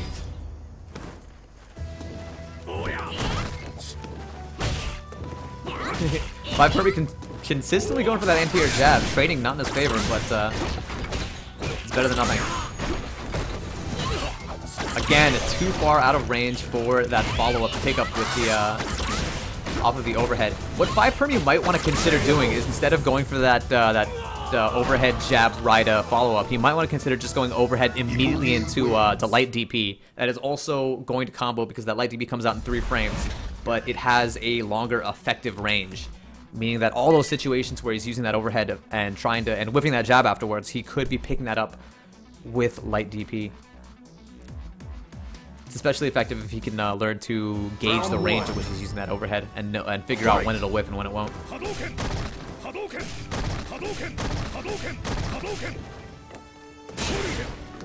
Okay, light DP out of Drill Master, just do it. Good sweep punish there by 5 permy. Again, gets that overhead. So much mileage out of that. And then here we go. The corner setup. Cross up. Land in front.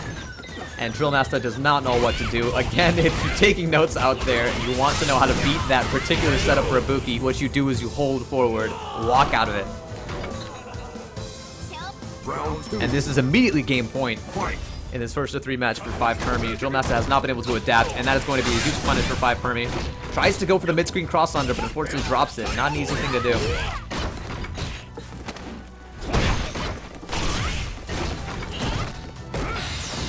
That was actually a punishable hop kick.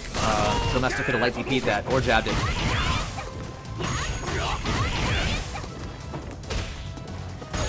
Oh, good cross up here for Drill Master. Unfortunately, he could have gotten more damage there.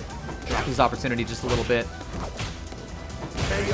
Still manages to salvage the situation and get a round on the board.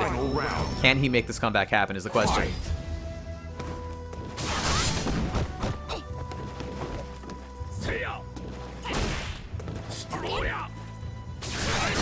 Oh no, 5 permy had the right idea to try and EX kunai through that fireball, but unfortunately he throws a light one instead of a heavy one.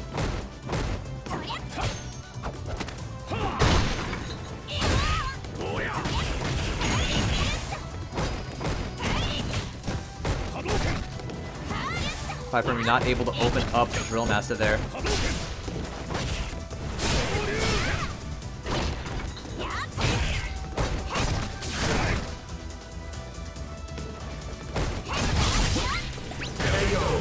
Alright, Drill Master manages to close it out, putting one on the board with an air-to-air of all things. Not really getting any huge meaty hits, not any confirms. Just managing to take whatever damage he can get here and there and turn that into a victory. Charles Pipe Spur needs to hit ranked. No way this is Super Silver play. I actually disagree. There's actually a lot. That's just Ibuki for you. Ibuki, even at Super Silver level, once you start to get a feel for her tools, looks very, very menacing and very advanced. And that just has to do with that huge learning curve. But there's still a lot of tools that I'm sorry, 5 permy is not using. Most notably, Ibuki's most powerful tool, the mid-screen cross-under reset, which is just to confirm anything into a light EX kunai, and then go for a heavy dash, light punch, medium kick, target combo, and then get the dash under and either stay in front or behind. It's very difficult to do, but it's an essential tool if you want to start breaking out into the higher ranks with Ibuki. We're also seeing a lot of drop punishes by 5 permy. Those are some of the habits that he needs to make if he wants to improve. Alright, Drill Master at a huge life disadvantage. Again, that anti-air jab is also another habit that he needs to break if he wants to break out to the higher ranks. Ibuki's got 1,000,001 really good anti-airs. Jab is not one of them, but here we go. Again, match point for 5 permy.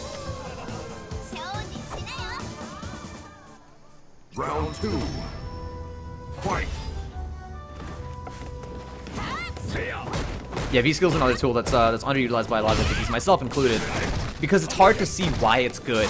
It's good once you learn the footsies game, and once you learn like optimal spacing, you put yourself just barely in range of your opponent's attacks, and then use V-Skill to make them whiff their normals. Super powerful way of just manipulating your range advantage. Oh, and here we go. This is going to be huge damage here from 5 Permy, and that's going to be able to get the kill. 5 Permy moves on to the losers finals. Very, very commanding play. Excellent usage of his own character.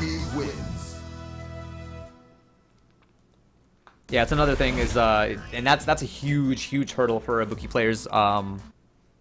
Moving between Ultra Silver and Gold is learning how to confirm light punch target combo.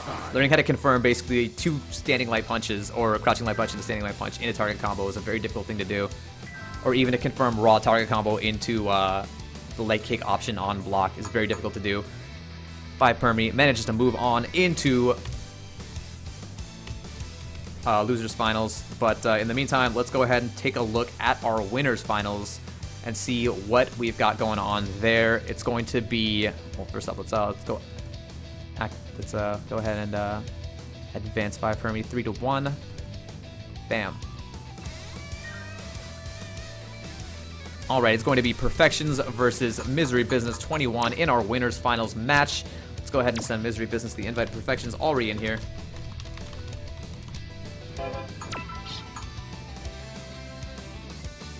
All right, we are only a couple of games away from deciding who our tournament winner is going to be.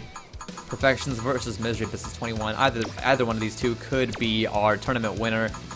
The winner moves on into grand finals. The losers goes down into losers finals.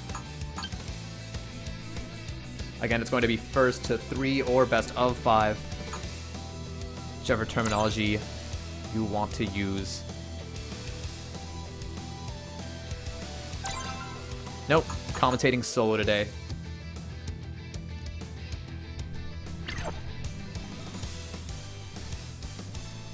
Let's do this.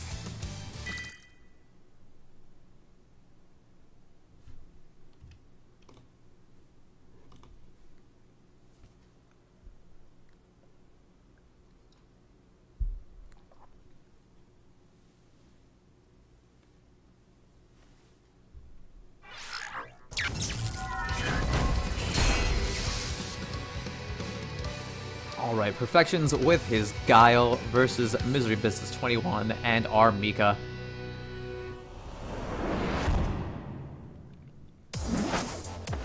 Round 1. At the hypest stage of them all, training stage, of course.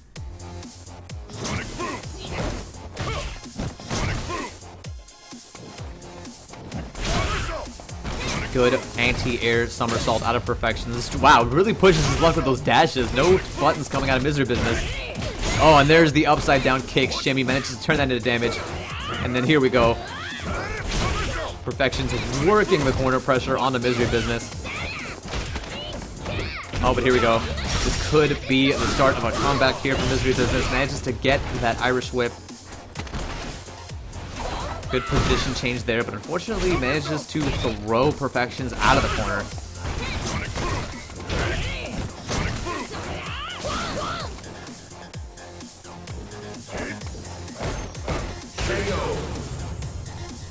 Good use of the low overhead target combo there for Guile.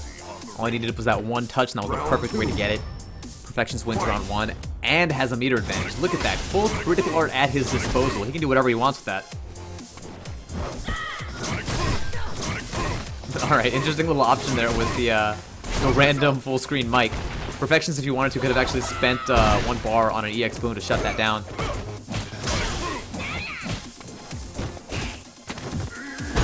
Crouching leg kick into tick throw. Also could have gone for just a straight up confirm there. You've got to learn how to do that that crouching leg kick, crouching leg punch, flash kick, hit confirm. Oh, here we go! The godlike confirm, just straight up flash kick into critical art. So much damage there. Mistimes the crouching light kick media, just does it again and manages to get the hit. Mystery Business, this is not something you hear from me very often, but Mystery Business needs to press more buttons. There have been so many situations where he's had a huge gap that he can exploit with like a media punch or a jab or something, and he's just been respecting too much. He needs to start recognizing those gaps, seeing when Perfections is whipping buttons, when Perfections mistimes his meaties, when Perfections is just dashing in your face like that, or walking up into your face, and start challenging those situations with buttons. Fight.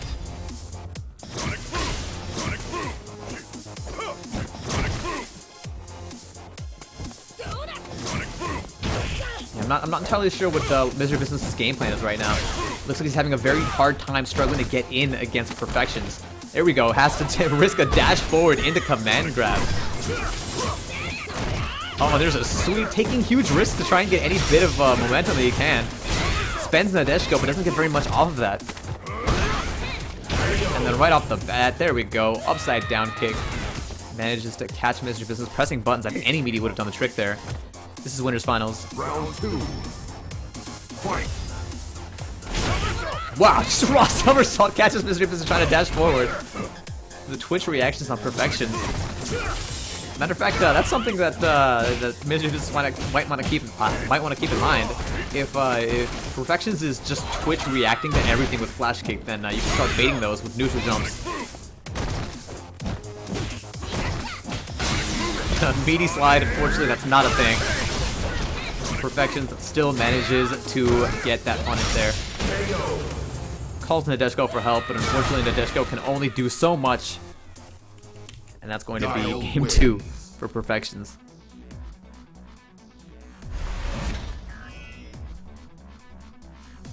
Yeah, if you ever see a Guile flash kick something that should not be reactable, that should barely be reactable at all, that's a sign that your Guile's getting a little bit too flash kick happy.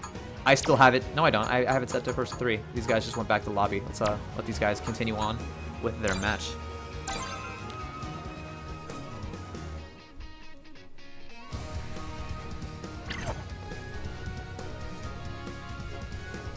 Let's do this.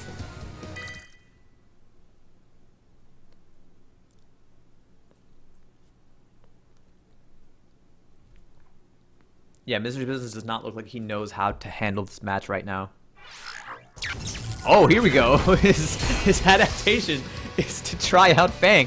Hey, you know what? I'm having trouble with this matchup, so let's pick a notoriously bad one. For those of you who don't know, Fang loses this matchup real hard.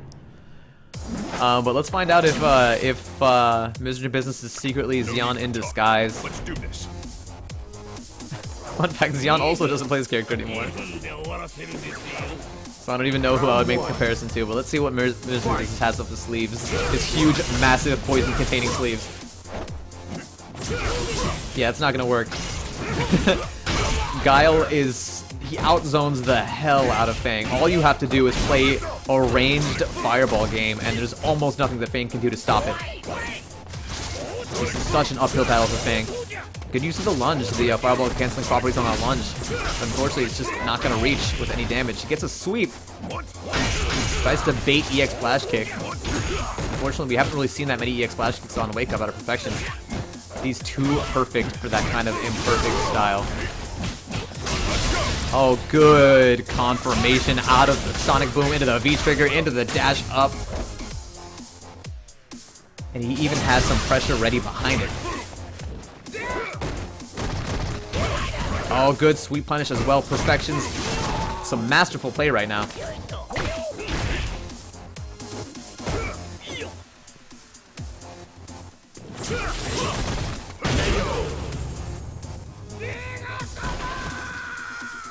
Alright, Misery Business managed to put up a bit of a fight in that round. Unfortunately, it's not easy for Fang to get in on this guy. Oh, tries to go for the cross-up heady kick, but unfortunately just runs right into that boom with his foot. And this is match point here for Perfections. And he does have that full stick of butter at his disposal. He is ready to cook with it. We're about to have one ride Fang. Wow, the optimal sweep punish. Recognized that he was within range for a jab. Confirmed that into that critical art. That's what I love to see, when people know how to optimally punish sweeps. Recognize that that is too close, and that I can get better than just a counter sweep.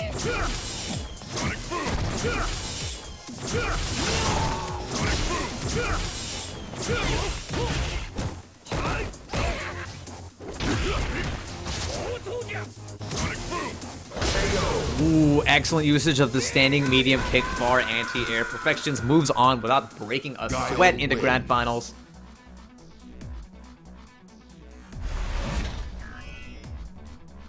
All right. Next up, we've got losers finals. So let's take a look at our bracket and just hop right into it.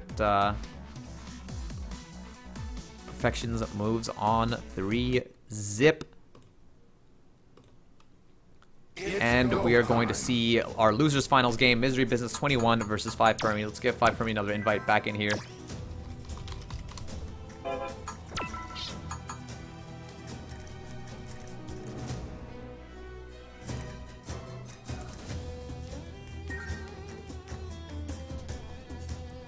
Is that what happened? Was it the boom that anti-aired him and not the medium kick? Wow. Just shutting down space. There's no range at which that would have worked. Misery Business unfortunately saying that that was a bit laggy, but not much that we can do outside of picking training stage, honestly, to circumvent that. Lag is just something that we have to live with these online tournaments. Let's do this.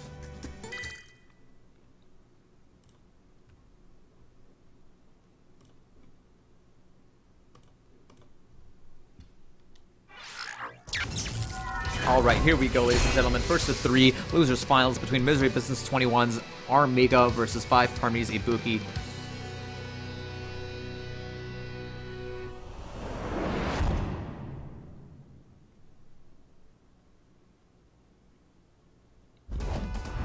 Round 1. Fight. Ooh, point blank hop kick out of 5 Permi. You want to punish those if you have anything that starts in 3 frames, which I don't actually know if Pika does.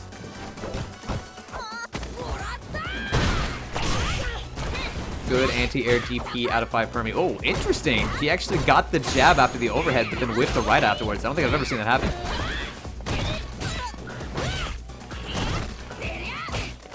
Anti-air jab. 5 Permi making those work.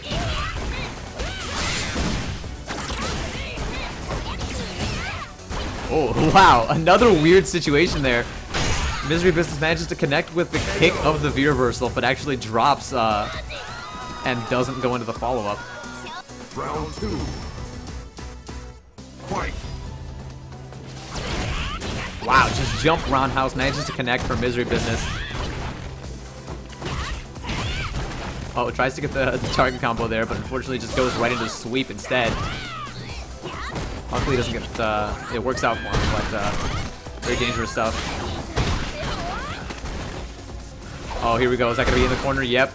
All Misery Business needs is one more touch, and there it is. Gets that round. We have ourselves a match. Final round. Fight. All right. Oh, excellent little cheeky dash under to get that reset. That was very hard to see. I would not have seen that coming.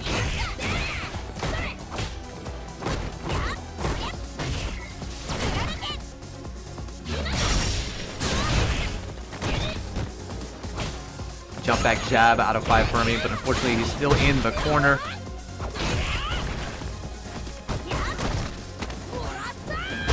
Good punish on that target combo with a back throw, and it's just enough damage to close out that match. Misery Business moves up 1-0.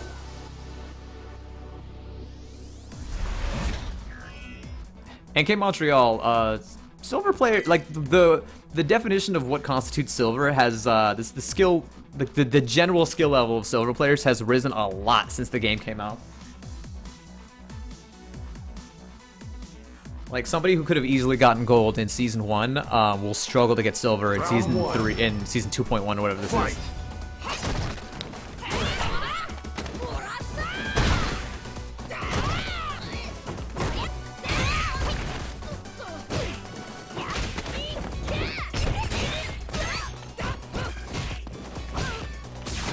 All right, here we go. Misery Business gets EX command grab in the corner.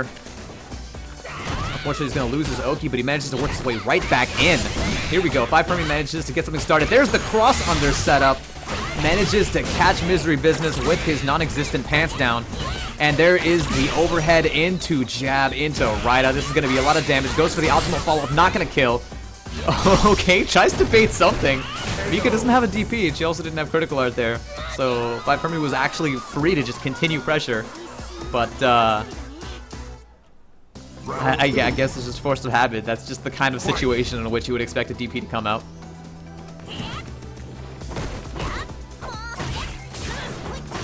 Oh, good whip punish. Nearly gets it on that whip command grab. Good sweep. And then it just 5 Fermi just answers with the wake up EX DP and it connects.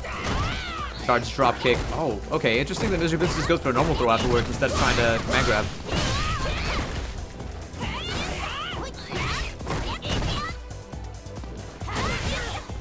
Alright, another good crouching heavy punch and a cross under out of 5 Fermi. And I'd like to see him start using a medium kick variation of that.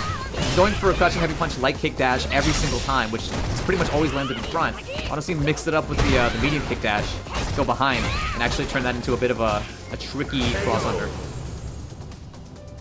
Instead of just an advantageous anti-air. 5 Fermi gets the bananas on the head. Final round. Fight. Oh, good jump into command grab. You never want to let a grappler jump in on you for free.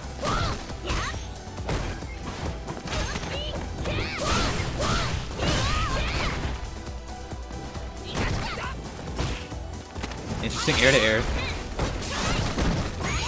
Oh, I love it. Uses the dash forward to frame trap after that EX kunai. Opens up a Misery Business, but unfortunately loses some momentum. And now it's Misery Business who's got 5 Fermi on the ropes. But no, the corner positioning is still in 5 Fermi's favor. Uses the bomb. This is going to kill.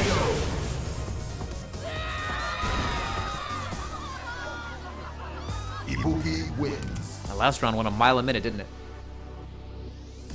We've got ourselves a match 1-1. Again, it is first to 3.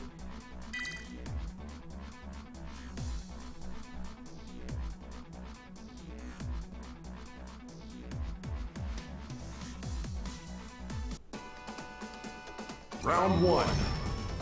Fight. Oh, excellent reactive anti-air by Misery Business. That was pretty clutch. I like that. Just waited for the jump and then immediately got that anti-air. And then 5 Fermi already almost done. There it is. And is this already gonna kill? I don't think Misery Business can kill without meter. There we go. 5 Fermi really has to get comeback factor started. Although if I were 5 Fermi, I would just save my meter for the next round. It's kind of a wash at that point. I mean, yes, the comeback is possible, but you don't want to have to waste a meter and then not get it. And now 5 Fermi is going into this this round 2 with a meter disadvantage.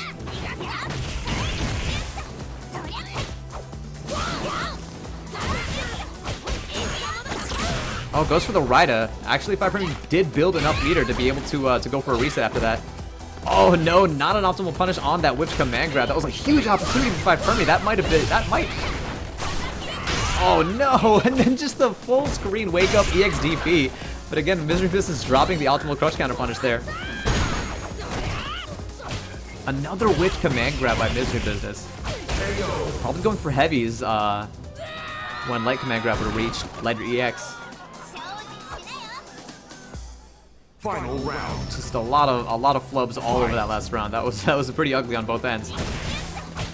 Another good crouching heavy punch into a reset. Oh, just narrowly misses that meaty there.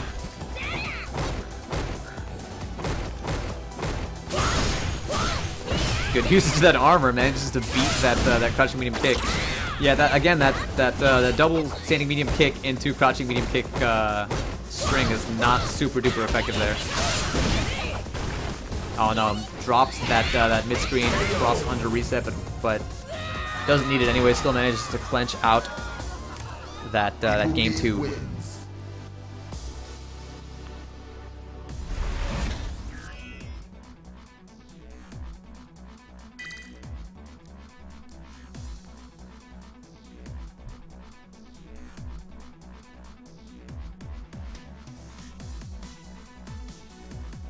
Malaga191, there's actually very few people that will come out and be like, yeah, I'm good at this game. Because there's always somebody better than you. The only people that can get away with saying, yeah, I'm good at this game are pretty much Knuckle doing Punk right now. Everybody else is like, yeah, no, I'm free. I just win sometimes. We're all free. Some of us just win more often.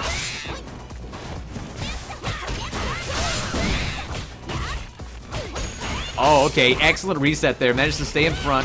Caught Misery Business off guard. Unfortunately, I feel like he could have gotten more damage there. Didn't realize he didn't have the meter for the EX kunai. But it doesn't matter. Excellent play out of 5 Permy. Puts Misery Business on the ropes and just whittles away at his health. Round 2. Fight. 5 Permy pulling the I put down my stick tech. Go ahead and walk forward. I promise I won't whiff punish you. Ooh, excellent. Shrey standing medium kick and then confirms that into the target combo. Very good stuff. Goes for the tick throw afterwards, and now 5 Permy, you can tell he's feeling himself right now after connecting with all of that. And then this is going to be a punish into EX kunai in the mid-screen, cross under into, ooh, drops it. Maybe trying to bait critical art. 5 Permy had some kind of a hard read there, and it just didn't work out for him. Oh, and this is going to be a stun, and immediately Misery Business makes that comeback happen. Oh, man. I like the idea there, 5 Permy, trying to play it safe, trying to bait that critical art when he saw that he had full critical art. I like the idea there. Yeah, assuming that that's what he's trying to do and not just dropping that cross under.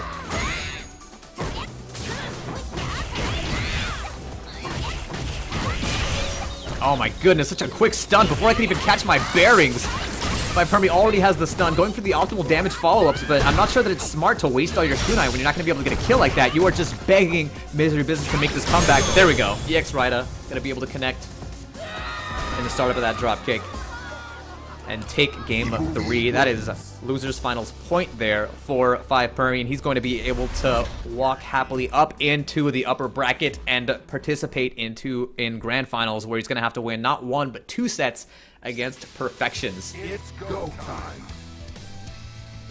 Yeah, I noticed that too, actually. There could have been a critical art there after the kunai release to get that kill, but it all worked out in the end.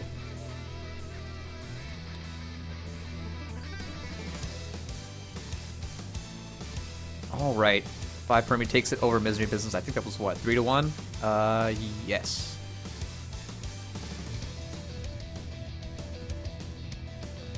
Bam. All right, here we go. We finally made it after many trials and tribulations. We finally got our grand finals, first of 3 match, Perfections versus 5 Permy. Let's go ahead and give Perfections his invite. Both these guys have well-deserved their grand finals spot. Perfections with his perfectionist style of guile play, and 5 Permy with his just super technical, high knowledge, high reset Ibuki. And honestly, 5 Permy just seems to be improving with every game that we've seen thus far. Off the bat, there was a lot of tools that were going unused by 5 Permy, a lot of suboptimal stuff, and a lot of dropped opportunities. But as we've been seeing 5 Permy play, he's just been getting better and better. So I have no idea what to expect here in this matchup between these two.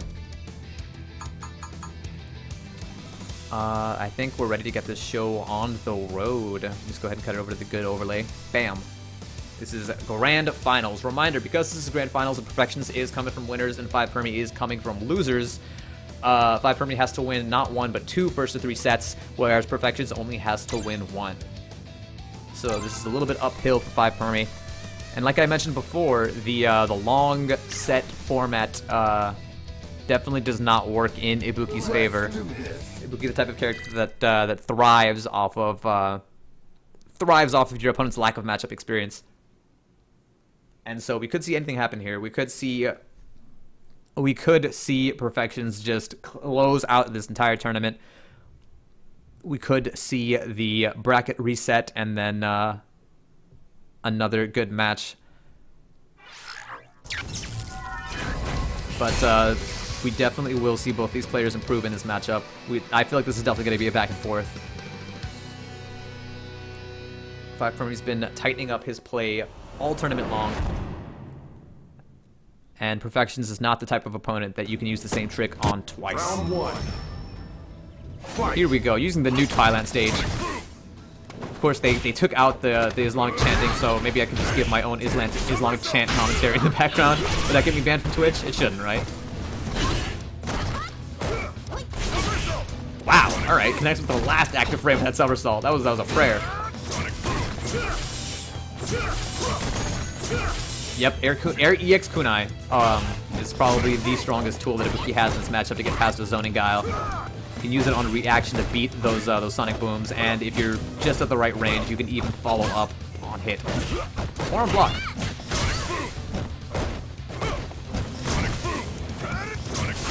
There it is, the Air EX Kunai. Manages to close the distance with it, even on block. It's such a powerful tool.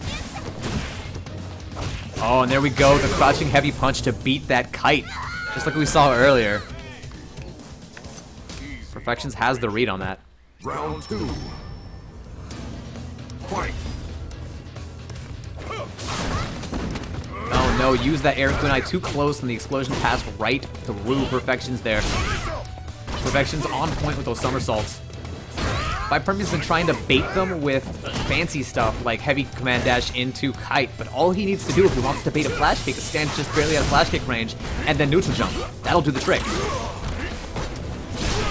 Ooh, okay, trying to go for that cheeky target combo into overhead a little bit too often. But there we go. Crush count. Oh wow, super huge drop there for 5 Permy, uncharacteristic of him. But it doesn't matter, it gets a few mini baby teabags in there and manages to close out that round. That was the okay, maybe I dropped 2 combos, but I still managed to stun you teabag. That was the not super feeling myself, but it all worked out in the end, teabag.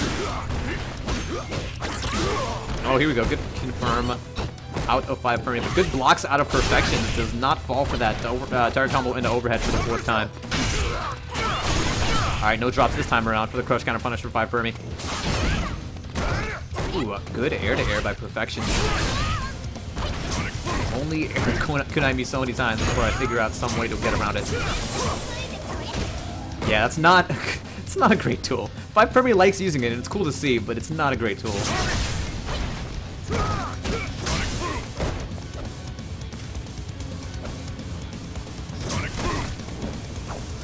5 Permy does have that V-trigger locked and loaded. The question is, can he get an opportunity to activate it? He can probably get the kill without even having to activate it, honestly. Oh no, this is going to be enough damage to kill for Perfections. He just barely manages to clench out that game 1 over 5 Permy, but that's... There's still a lot of game to be had, but that's got to feel bad for 5 Permy. That's got to do a lot of psychological damage to lose that first match, especially when you're already in an uphill battle. That means that you're the one who has to adapt now.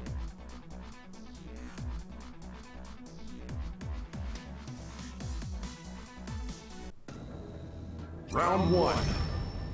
Fight. Wow, what just happened? Both of our contestants just phased through each other. 5 Permy really determined to make something out of that kite. I'm not sure why he insists on using it so much, but he's yet to get anything from it. He's just using it for the cool factor.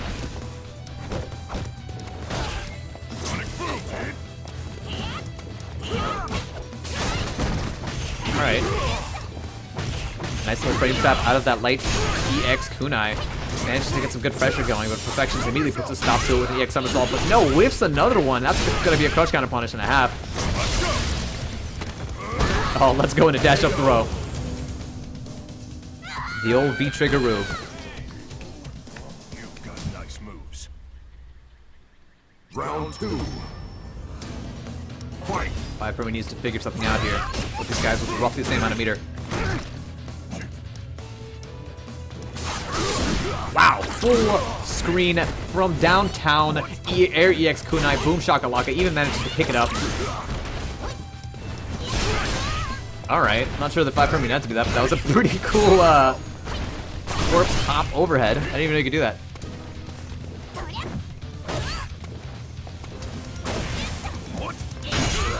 Five Permy again goes for that that crouching heavy punch into light command dash to try and get some kind of pressure going.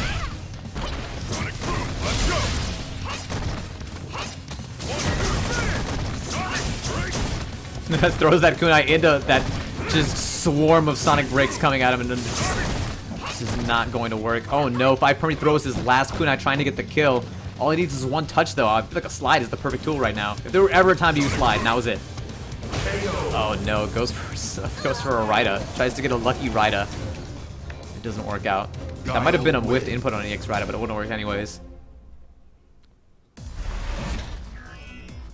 Perfections immediately brings it up 2-0.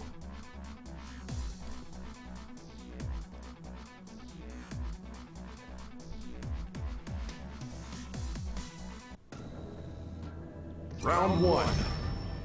Fight. Tries to get some momentum started with that hop kick. Very well spaced, by the way. Yeah, 100%. Perfections is a very flash kick happy Guile, and I've yet to see anybody take advantage of that. That's an essential tool for knowing the Guile matchup. You have to know how to bait flash kicks with neutral jumps.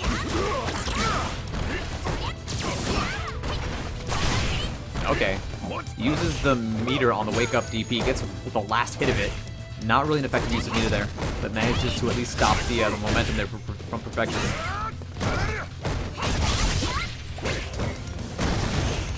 Ooh, I don't like that double crouching light kick out of 5-Permy. If you're gonna press crouching light kick, press follow it up with a button that'll combo. And this is tournament point here for Perfections already. Round 2. And Perfections is sitting here at a meter disadvantage. This is not looking good for 5-Permy. He's really gonna have to figure something out here if he wants to make this comeback happen. And jumping and being punishable with those start combos is not that.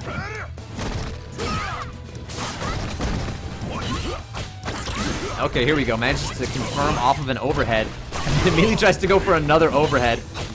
Into another overhead. How many overheads is this person gonna do? The absolute madman, the 4th overhead is gonna do another one? I was about to say, the EX flash kick has to come out at some point. You can only eat so many overheads before you just have to. And I'm actually surprised that 5-Permy didn't bait that. 5-Permy's usually had a pretty good, has pretty good sense for when a reversal is the obvious answer. Unfortunately, he just got a little bit too excited there with all those overheads. Oh no, was that an attempt at the EX Raida? Just barely didn't work. Oh no, it's one hit from death. Slide, please slide. Throws the last kunai. No, walks into an EX boom, and that's gonna be all she wrote. Perfections is our 11th Underdog Tournament champion. Perfections, you need to hop into ranked and level up to gold and join our gold monthly tournaments. 5-Permy, that was a very, very good display. There's a little bit of there's a lot of room for improvement, but you did the best with the tools that you had at your disposal. Definitely level up that Ibuki just a tiny bit. Come back and take this tournament because I'm 100% sure that that you could do it with just a tiny bit of work. Very good display from all of our contestants. This was a very, very entertaining tournament. I'm glad we had this one. Thank you everybody for joining me. Again, my name is Mount Lover. Join us again. I think, I'm not sure when the next tournament is. You can check in the NCH tournaments, or NCH schedules channel in the Discord if you want to know what our tournament schedule looks like. Or you can go to newchallenger.challenge.com just to see all the brackets that we have currently set up. Anyways, my name is Mount Lover. Thanks for joining me. I'm going to go ahead and sign off.